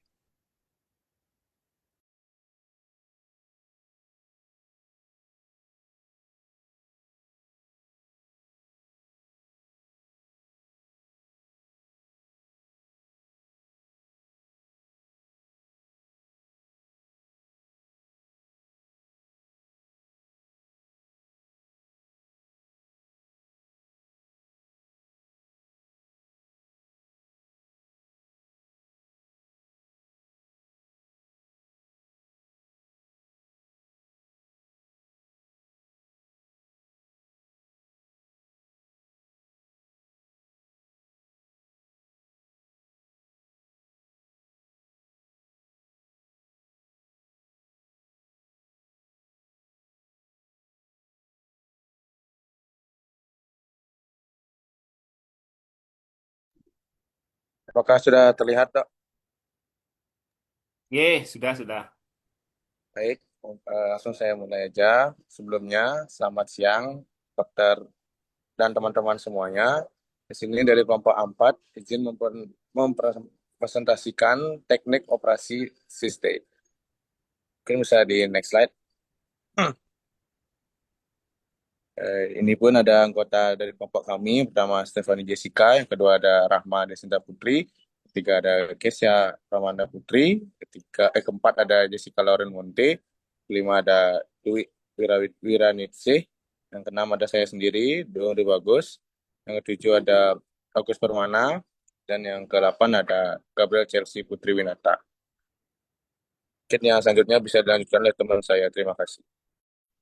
Baik, di sini saya akan menjelaskan mengenai definisi. Jadi, sista atau kista itu didefinisikan sebagai rongga patologis yang berisi cairan, material semi padat, atau debris seluler yang dibatasi oleh epitel maupun jaringan fibrosa. Berdasarkan etiologi, kista diklasifikasikan menjadi 5 jenis. Itu yang pertama ada kista retensi yang terjadi akibat penyumbatan saluran kelenjar sehingga sekret yang seharusnya dikeluarkan justru menumpuk di dalam rongga tersebut. Kemudian yang kedua ada kista distensi yang terbentuk akibat pembesaran rongga yang sudah ada sebelumnya karena akumulasi cairan, udara, atau material lain secara progresif. Kemudian ketiga ada kista implantasi yang terbentuk ketika sel epitel itu terperangkap masuk ke dalam jaringan yang lebih dalam, umumnya akibat trauma, tembus, maupun prosedur operasi. Kemudian keempat ada kista parasit yang disebabkan oleh perkembangan stadium tertentu dari parasit di dalam jaringan tubuh inang. Kemudian yang kelima itu ada kista perkembangan atau development cyst yang berasal dari kelainan embriologi selama masa perkembangan janin. Contoh paling umum itu adalah kista dermoid yang terbentuk akibat kegagalan pemisahan lapisan ectoderm selama embryogenesis. Boleh di next slide. Yang selanjutnya ada indikasi. Yang pertama, ekspansi progresif kista, di mana kista berdiameter lebih dari 2 cm dan terus membesar, dan menekan jaringan atau organ di sekitarnya, lalu mengganggu fungsi organ yang berdekatan. Lalu yang selanjutnya, ruptur atau perdarahan, di mana kista yang pecah dan menyebabkan kontaminasi rongga tubuh, perdarahan intrakistik yang tidak terkontrol, dan resiko peritonitis akibat ruptur kista intraabdominal. Lalu yang selanjutnya gangguan fungsi organ di mana kista ovarium menyebabkan gangguan reproduksi seperti infertilitas, nymphomania, dan anoestrus, dan kista prostat yang menyebabkan disuria atau diskesia, kista hati menyebabkan icterus obstruktif, dan kista ginjal yang menyebabkan hidronefrosis, dan kista tiroid yang menyebabkan dyspnea atau disfagia. Boleh next slide?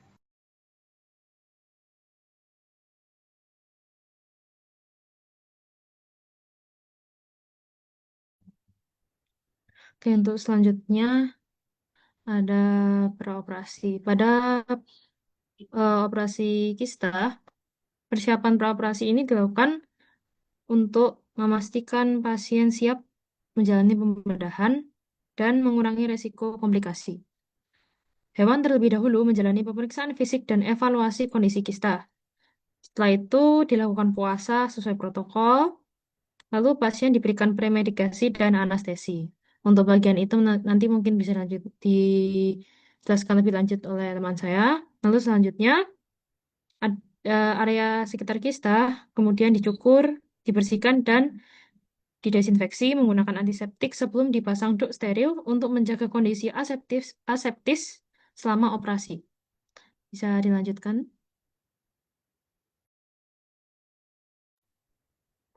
Sebelum operasi dimulai, seluruh alat dan bahan harus dipersiapkan dalam kondisi steril. Instrumen yang digunakan meliputi skalpel, gunting operasi, lalu ada pinset, hemostat, needle holder, serta perlengkapan anestesi. Bahan yang diperlukan ada benang jahit, kasa steril, larutan NaCl, antiseptik, sarung tangan steril, dan obat-obatan perioperatif seperti anestetik, analgesik, dan antibiotik. Persiapan yang baik akan mendukung kelancaran prosedur operasi kista. Mungkin selanjutnya bisa dilanjutkan oleh teman saya. Baik, di sini saya akan menjelaskan mengenai premedikasi dan anestesi yang biasa dilakukan sebelum operasi. Jadi, premedikasi diberikan berupa atropin sulfat, yang dimana diberikan secara subkutan dengan dosis 0,02 sampai 0,04 mg per kilogram berat badan dengan sediaan 0,25 mg per mililiter. Kemudian diberikan juga induksi anestesi ketamin, diberikan secara intramuskular menggunakan sediaan 100 mg per mililiter dengan dosis anjing 10 sampai 15 mg mg per kilogram berat badan dan dosis kucing 10 sampai 30 mg per kilogram berat badan. Kemudian dilakukan pemeliharaan atau maintenance menggunakan anestesi inhalasi berupa campuran gas isofuran dan oksigen. Kemudian untuk anestesi lokal itu berupa lidocaine 2% diaplikasikan khusus untuk kista di permukaan kulit dengan dosis kucing 0,2 sampai 0,25 ml per titik suntikan. Kemudian untuk dosis anjingnya itu 0,25 atau 0,5 ml atau 1 liter per titik suntikan. Bisa di next slide.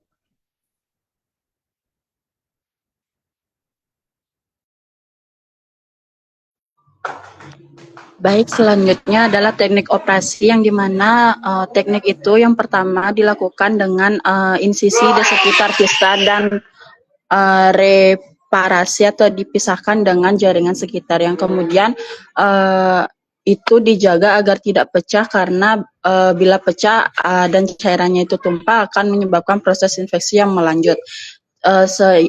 Jadi agar sista itu tidak pecah, digunakan pemisah jaringan atau preparasi secara tumpul.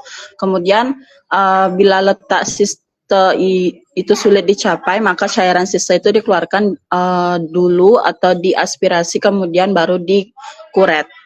Lalu untuk mematikan dinding sista itu bisa diberikan iodin tincture atau di mana dinding sista itu harus dikuret tuntas, karena apabila masih tersisa maka dapat tumbuh sista yang baru. Kemudian setelah sista itu diangkat, lalu jahitan pada luka dengan pola jahitan terputus sederhana atau simple interrupted dan kemudian diberikan iodin dan ditutup menggunakan HIPAA-FIX. Bisa di next slide. Baik, selanjutnya merupakan pasca operasi. Jadi pada pasca operasi ini dimulai dengan manajemen nyeri menggunakan buprenorfin 0,015 mg per kilogram berat badan setiap 6 jam secara intramuskular, atau dengan metadon 0,1 mg per kilogram setiap 4 sampai 6 jam secara intramuskular, disertai pemberian cairan intravena selama periode perawatan. Selanjutnya itu pemberian meloxicam 0 mg per kilogram setiap 24 jam per oral, dan diberikan terapi antimikrobas. Pilihan antibiotik ini yang digunakan yaitu amoxicillin dikombinasikan dengan asam clavulanat dengan dosis 20 mg per kilogram setiap 12 jam per oral. Atau juga dapat menggunakan marbofloxacin 3 mg per kilogram setiap 24 jam per oral. Keduanya diberikan selama 7 hari pasca operasi. Bisa di next.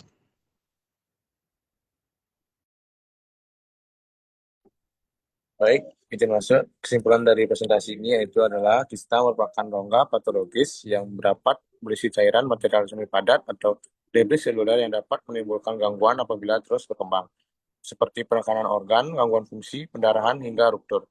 Oleh karena itu, pengangkatan kista melalui tindakan pemudahan sering diperlukan untuk mencegah komplikasi dan kekambuhan. Keberhasilan tindakan ini sangat dipengaruhi oleh persiapan praoperasi yang baik, penggunaan premedikasi dan anestesi yang tepat, penerapan teknik operasi dan yang hati-hati agar dinding kista dapat diangkat secara menyeluruh, serta perawatan operasi yang optimal. Dengan pelaksanaan prosedur yang tepat pada setiap tahapan, proses penyembuhan dapat berlangsung lebih baik, risiko komplikasi dapat diminimalisir, dan prognosis pasien menjadi lebih baik. Bisa di next. Baik, sekian presentasi dari kelompok kami. Mungkin selanjutnya dari dokter dan teman-teman sekalian, apakah ada pertanyaan atau tambahan? Dipersilahkan.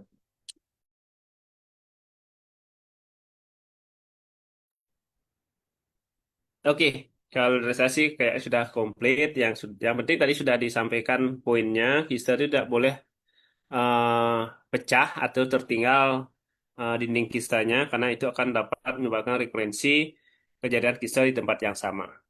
Ya, berarti harus dilakukan kuret atau dilakukan eksisi secara keseluruhan untuk optimalisasi pengangkat ini sehingga kesembuhan bisa terjadi.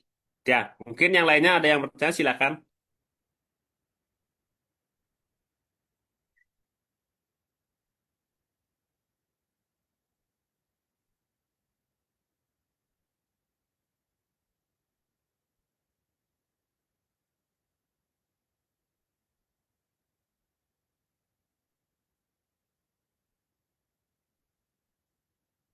3, 2, 1. Tidak ada? Oke, kalau tidak ada, terima kasih untuk A4. Eh, untuk topik atau subtopik yang terakhir, dipersilakan untuk A5, teknik operasi tumor tulang. Terima kasih, Dok. Izin saya screen, Dok. Nggih, silakan.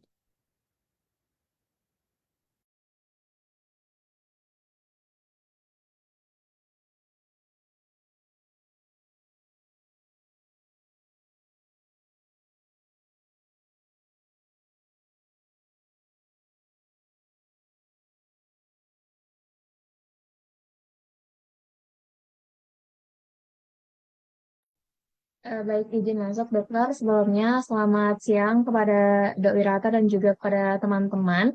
Kami adalah kelompok A5, izin mempresentasikan terkait dengan topik terakhir kita, yaitu teknik operasi tumor tulang. Bisa di next slide.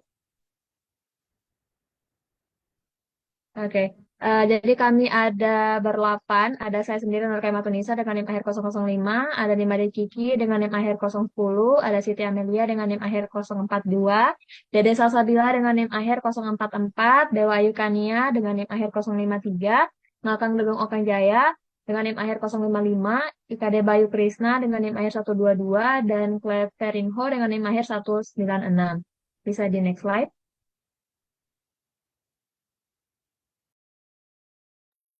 Baik, izin untuk menyampaikan pendahuluan. Jadi, osteosarkoma atau OSA ini adalah jenis tumor tulang primer yang menyerang tulang-tulang anggota gerak seperti radius distal dan juga humerus.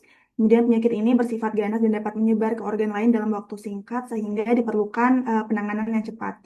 Terkait penanganannya, biasanya itu amputasi dan kemoterapi itu merupakan standar penanganan OSA, namun terdapat pula teknik operasi limb sparing surgery sebagai alternatif untuk mempertahankan fungsi anggota gerak pasca operasi yang akan kita bahas selanjutnya. Mungkin selanjutnya dapat dijelaskan oleh rekan saya.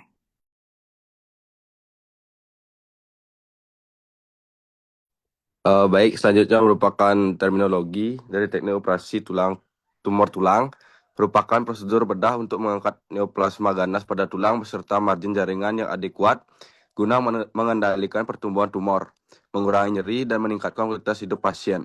Tindakan ini meliputi amputasi dan limb sparing surgery.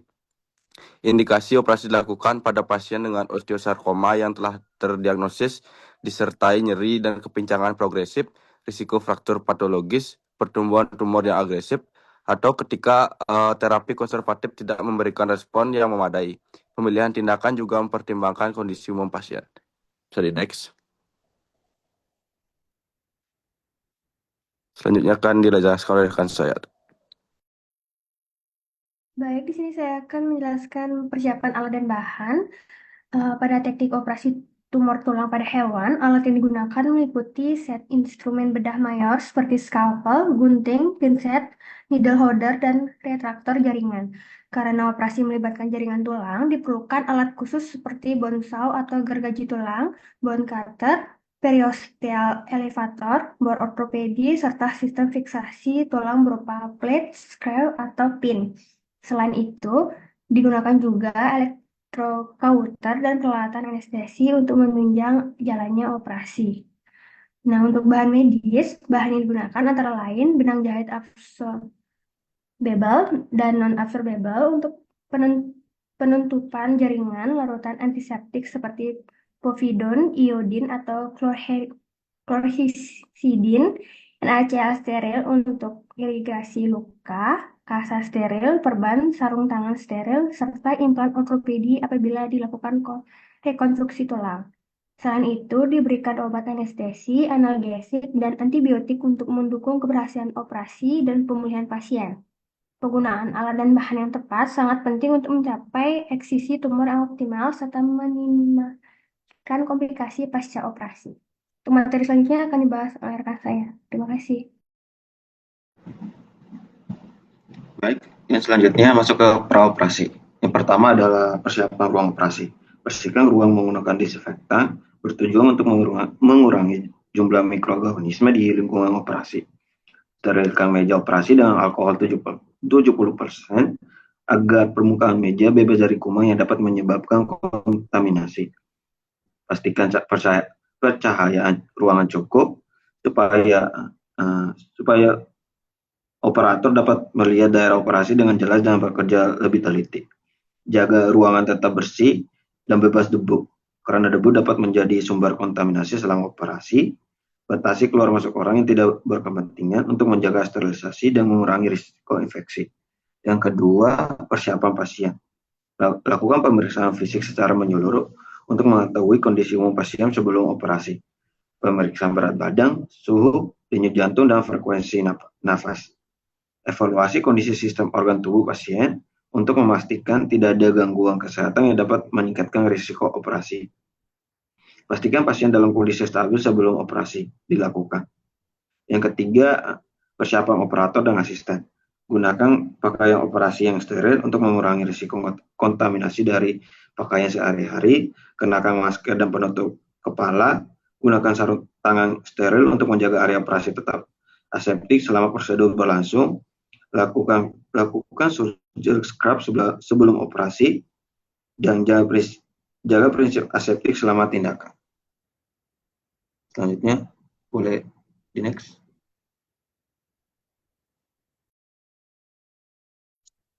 Baik, selanjutnya adalah premedikasi dan anestesi. Pada operasi tumor tulang atau osteosarkoma, pasien terlebih dahulu dipuasakan selama kurang lebih 12 jam untuk mengurangi resiko regurgitasi dan aspirasi saat anestesi. Sebagai premedikasinya digunakan atrofin sulfat dengan dosis 0,02 sampai 0,04 mg per kilogram berat badan secara subkutan yang berfungsi untuk mengurangi produksi saliva dan sekresi saluran pernafasan serta membantu mencegah terjadinya bradikardia selama proses anestesi.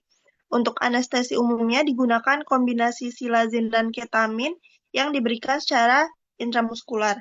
Silazin diberikan dengan dosis 1-2 mg per kilogram berat badan, lalu ketamin diberikan dengan dosis 10-20 mg per kilogram berat badan sebagai anestesi analgesia dan imobilisasi yang baik.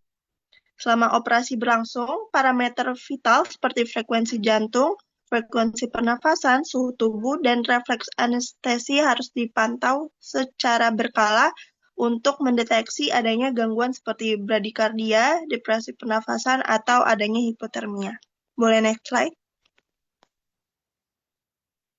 Selanjutnya akan dijelaskan oleh teman saya. Terima kasih. Baik, izin masuk. Jadi pada slide ini saya akan menjelaskan tentang teknik operasi. Jadi pada operasi ada beberapa teknik yang kami sajikan pada presentasi kali ini. Untuk yang pertama ada four quarter amputation atau amputasi ekstremitas torakal beserta skapula pada anjing. Jadi pada jurnal atau referensi yang kami dapatkan ada pada gambar tuh sudah ditunjukkan. Oke, pada gambaran pertama, tahap pertama dimulai dengan penandaan garis insisi kulit dari spina scapula menuju sepertiga proximal humerus dan mengelilingi daerah aksila pada gambar A. Kemudian setelah itu dilakukan insisi kulit dan diseksi jaringan subkutan untuk mengekspos struktur yang berada di bawahnya, itu pada gambar B. Kemudian selanjutnya dilakukan transeksi otot trapezius pada perlekatannya di spina scapula, pada gambar C. Kemudian skapula kemudian diabduksikan sehingga otot serratus ventralis dapat terlihat dengan jelas pada gambar D. Lalu otot tersebut dipisahkan dari permukaan kostal skapula untuk meningkatkan mobilitas skapula pada gambar E. Lanjut pada tahap berikutnya berfokus pada pengendalian vaskular dan saraf, arteri aksilaris diisolasi pada gambar F, kemudian diligasi ganda dan transfiksasi untuk mencegah perdarahan sambil mengidentifikasi plexus brachialis di sekitarnya yang terlihat pada gambar G. Pembuluh toracalis lateral juga diidentifikasi sebelum dilakukan pemisahan jaringan lebih lanjut pada gambar H. Setelah struktur vaskular dan saraf diamankan, skapula diretraksi ke arah kranial dan dilakukan transeksi otot latissimus dorsi pada gambar I, kemudian dilanjutkan dengan pemotongan otot superficial dan deep pectoral sehingga ekstremitas dapat dilepaskan sepenuhnya dari tubuh yang bisa dilihat pada gambar J. Tahap akhir adalah rekonstruksi luka melalui mioperapi, yaitu penjahitan kembali otot pektoral, latissimus dorsi, dan trapezius untuk melindungi area ligasi pembuluh darah yang terlihat pada gambar K. Kemudian prosedur akhirnya dengan penutupan kulit berbentuk huruf L atau L-shape skin closure. Next slide.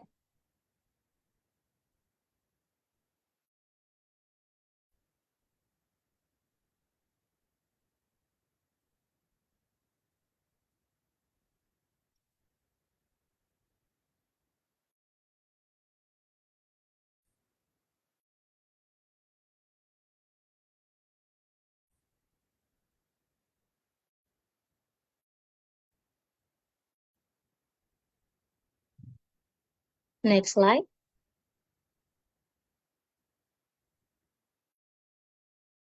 Mohon maaf, apakah belum next slide?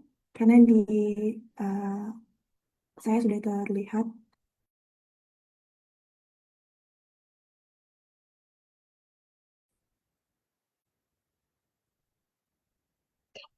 Baik, selanjutnya untuk untuk teknik operasi lain, yang pertama ada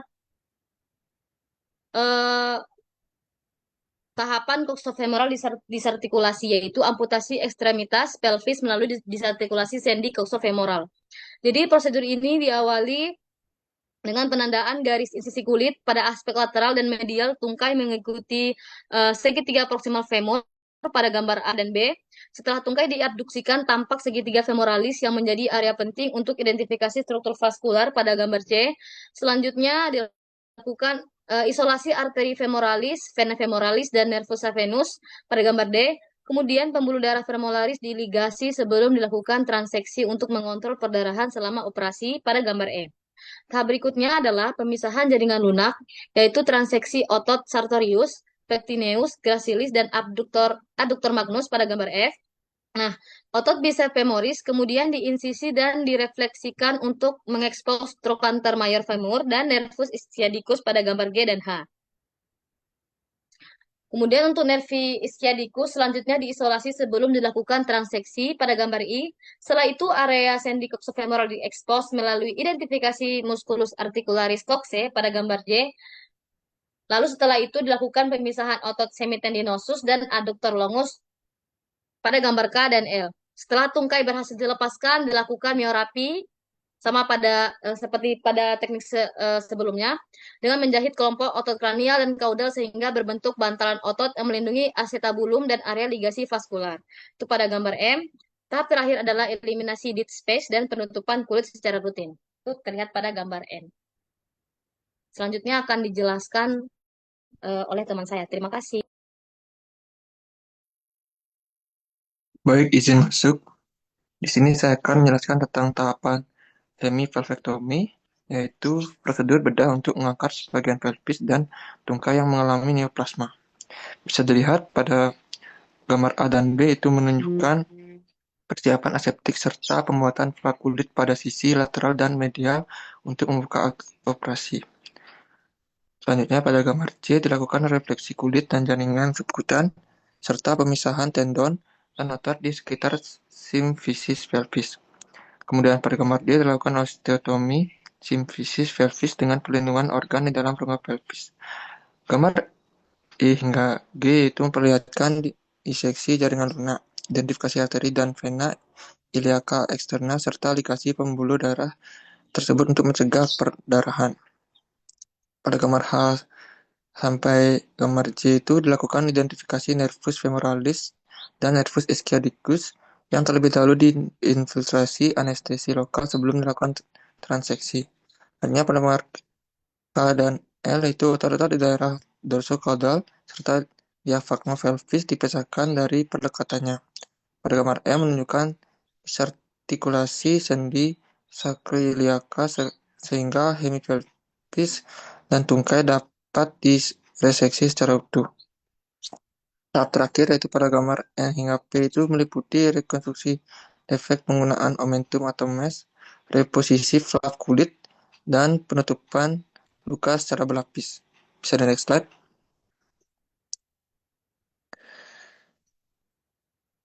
Baik, selanjutnya yaitu prosedur limb sparing surgery. Ada radius distal yang digunakan untuk menangani tumor tulang tanpa harus melakukan amputasi tungkai. Prosedur ini diawali dengan pemberian anestesi umum, kemudian dilakukan pemeriksaan radiografi dan CT scan untuk menentukan batas reseksi tumor serta ukuran implan yang akan digunakan.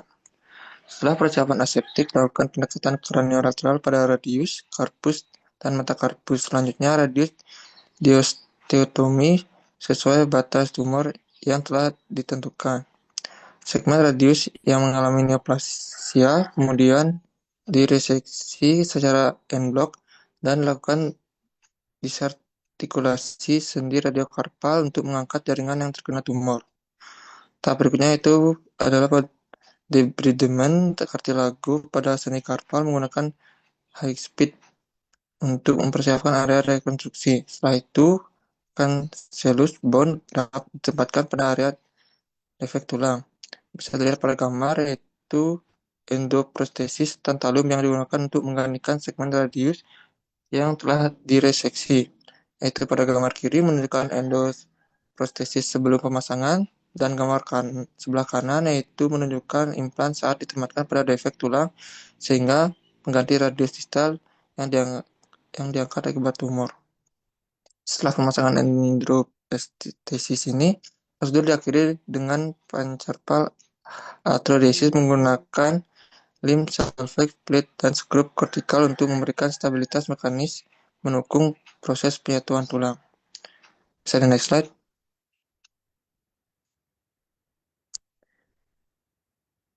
Lalu pada tahap akhir prosedur limb sparing surgery ini, implan dipastikan baik.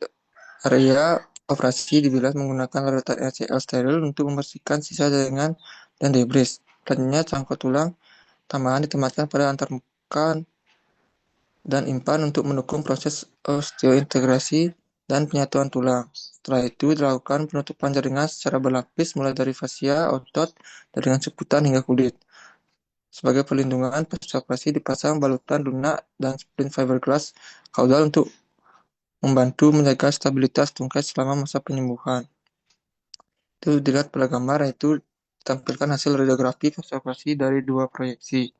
Yaitu gambar A yaitu proyeksi kraniokaudal yang menunjukkan posisi endoprostesis telah terpasang dengan baik serta keselarasan tulang radius yang tetap terjaga, dan gambar B yang merupakan proyeksi mediolateral yang memperlihatkan fiksasi implan yang stabil dan aligmen tungkai yang baik setelah tindakan bedah.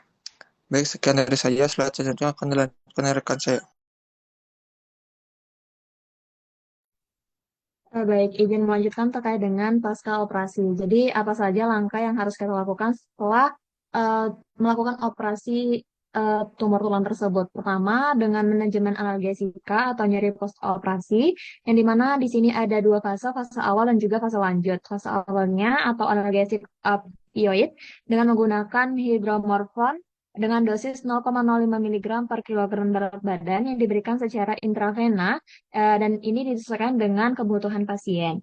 Selanjutnya, analgesik oral kombinasi untuk fase lanjutannya dengan pemberian perkoket kombinasi antara oksisodon 5 mg yang dikombinasi dengan acetaminofon dengan dosis 325 mg. Yang kedua, terapi antimikroba dan juga manajemen luka dengan pemberian kombinasi antibiotik oral selama kurang lebih 30 hari, yang dimana dengan pemberian cephalexin dengan dosis 22 mg per kilogram berat badan setiap 8 jam, dan juga orbifloxacin dengan dosis 2,5 mg per kilogram berat badan setiap 24 jam. Dan juga bisa dilakukan fiksasi dan pembalutan dengan caudal fiberglass lin dipertahankan selama 5 minggu dan soft padded bandage yang dipertahankan selama 7 minggu. Yang ketiga, dengan melakukan pembatasan aktivitas dan pemulihan fungsi kaki. Serta yang keempat, bisa melakukan manajemen komplikasi jangka panjang untuk penanganan infeksi berulang, untuk mencegah terjadinya infeksi berulang kronis.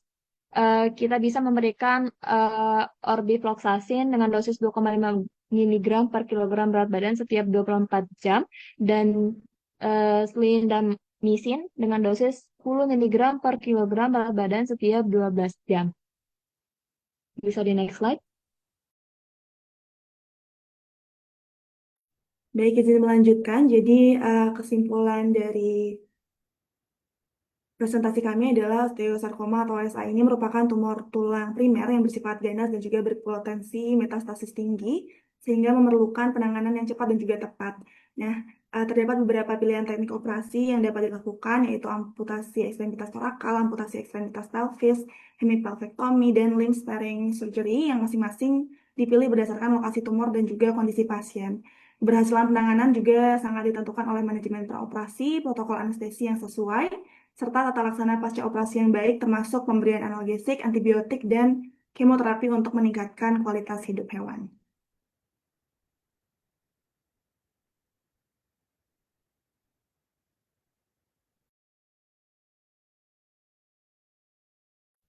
Oke, baik. Mungkin sekian presentasi yang bisa kelompok kami sampaikan. Lebih dan kurangnya kami mohon maaf.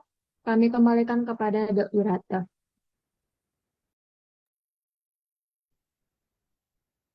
Oke, terima kasih untuk kelompok A5.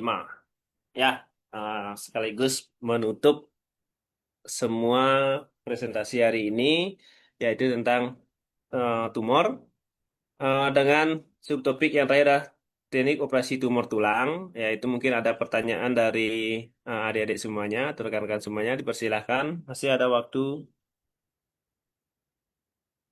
5 menit.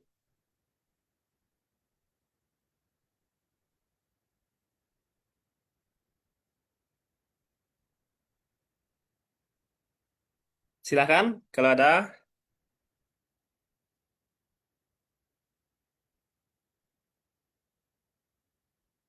Oke, kalau tidak ada, mungkin tambahan dari saya dikit tentang operasi tumor tulang tadi. Kalau seandainya akan melakukan amputasi, tadi sudah dijelaskan setiap prosedurnya, setiap insisinya, setiap otot yang dipotong atau direseksi, setiap pembuluh darah yang dilakukan ligasi dan sebagainya. Yang paling penting adalah point of balance dari si hewan tersebut. Ya, jangan asal potong, nanti keseimbangan dari pasien pasca dilakukan amputasi itu adalah yang prioritas, karena kalau kita potong bagian distal atau melakukan amputasi bagian distal, titik keseimbangannya terganggu, nah itu juga akan mengganggu kesejahteraan si hewan. Ya, tapi kalau adik-adik semua sudah dapatkan referensinya seberapa nanti akan dilakukan amputasi, walaupun nanti tumornya di distal, tetap kita prioritasnya adalah titik of balance-nya dari si pasien tersebut. Itu yang pertama. Kemudian yang kedua, evaluasi setelah penanganan tumor. Yaitu berapa lama kita harus melakukan evaluasi. Kalau saya sih sebutnya seumur hidup dari si pasien tersebut. Karena kalau secara pembedahan dievaluasi setiap 2 minggu di 3 bulan pertama, kemudian setiap bulan di 6 bulan berikutnya, kemudian setiap 3 bulan, kemudian 6 bulan, kemudian setahun sekali setelah benar-benar recovery, sehingga bisa dievaluasi terjadinya kekambuhan tidak di daerah lokasi tumor tersebut, kemudian ada nggak indikasi komplikasi atau mungkin metastasis ke organ lain atau ke regio yang lain. Nah, itu harus cepat dilakukan tindakan antisipasi kalau saya ini itu terjadi. Gitu ya.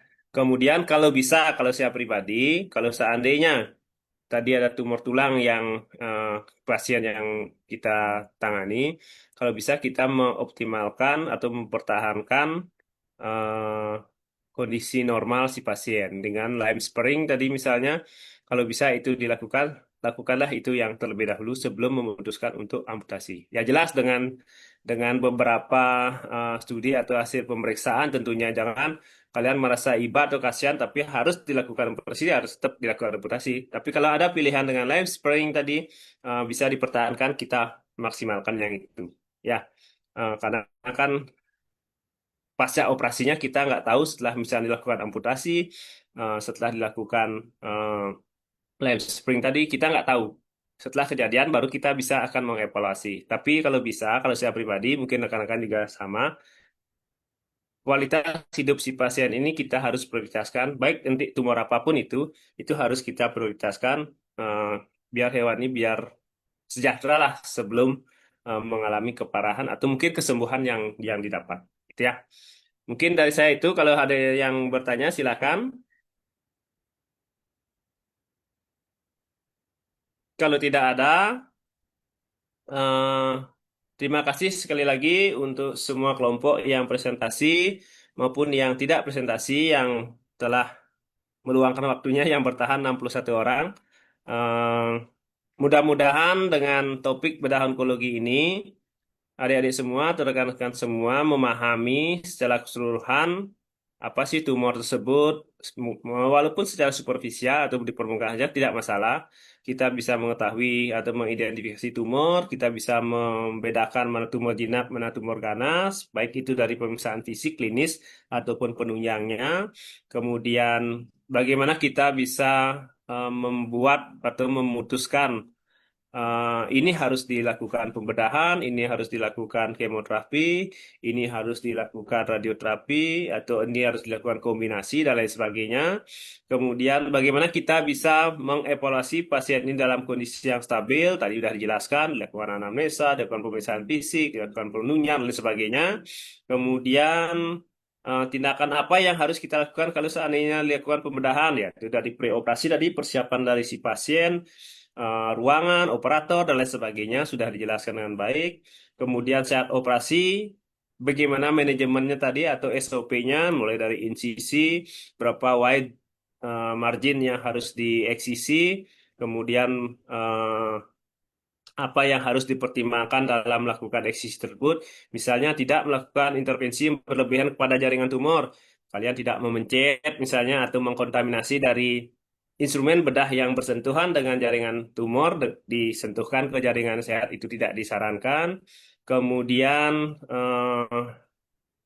harus kita menggunakan penros atau selang drenasi jika saat dead space atau ikatan atau jaringan longgar banyak terjadi, sehingga akumulasi seroma pasca pembedah pasti terjadi sehingga mengganggu proses kesembuhan, itu sudah juga tadi dijelaskan dengan baik.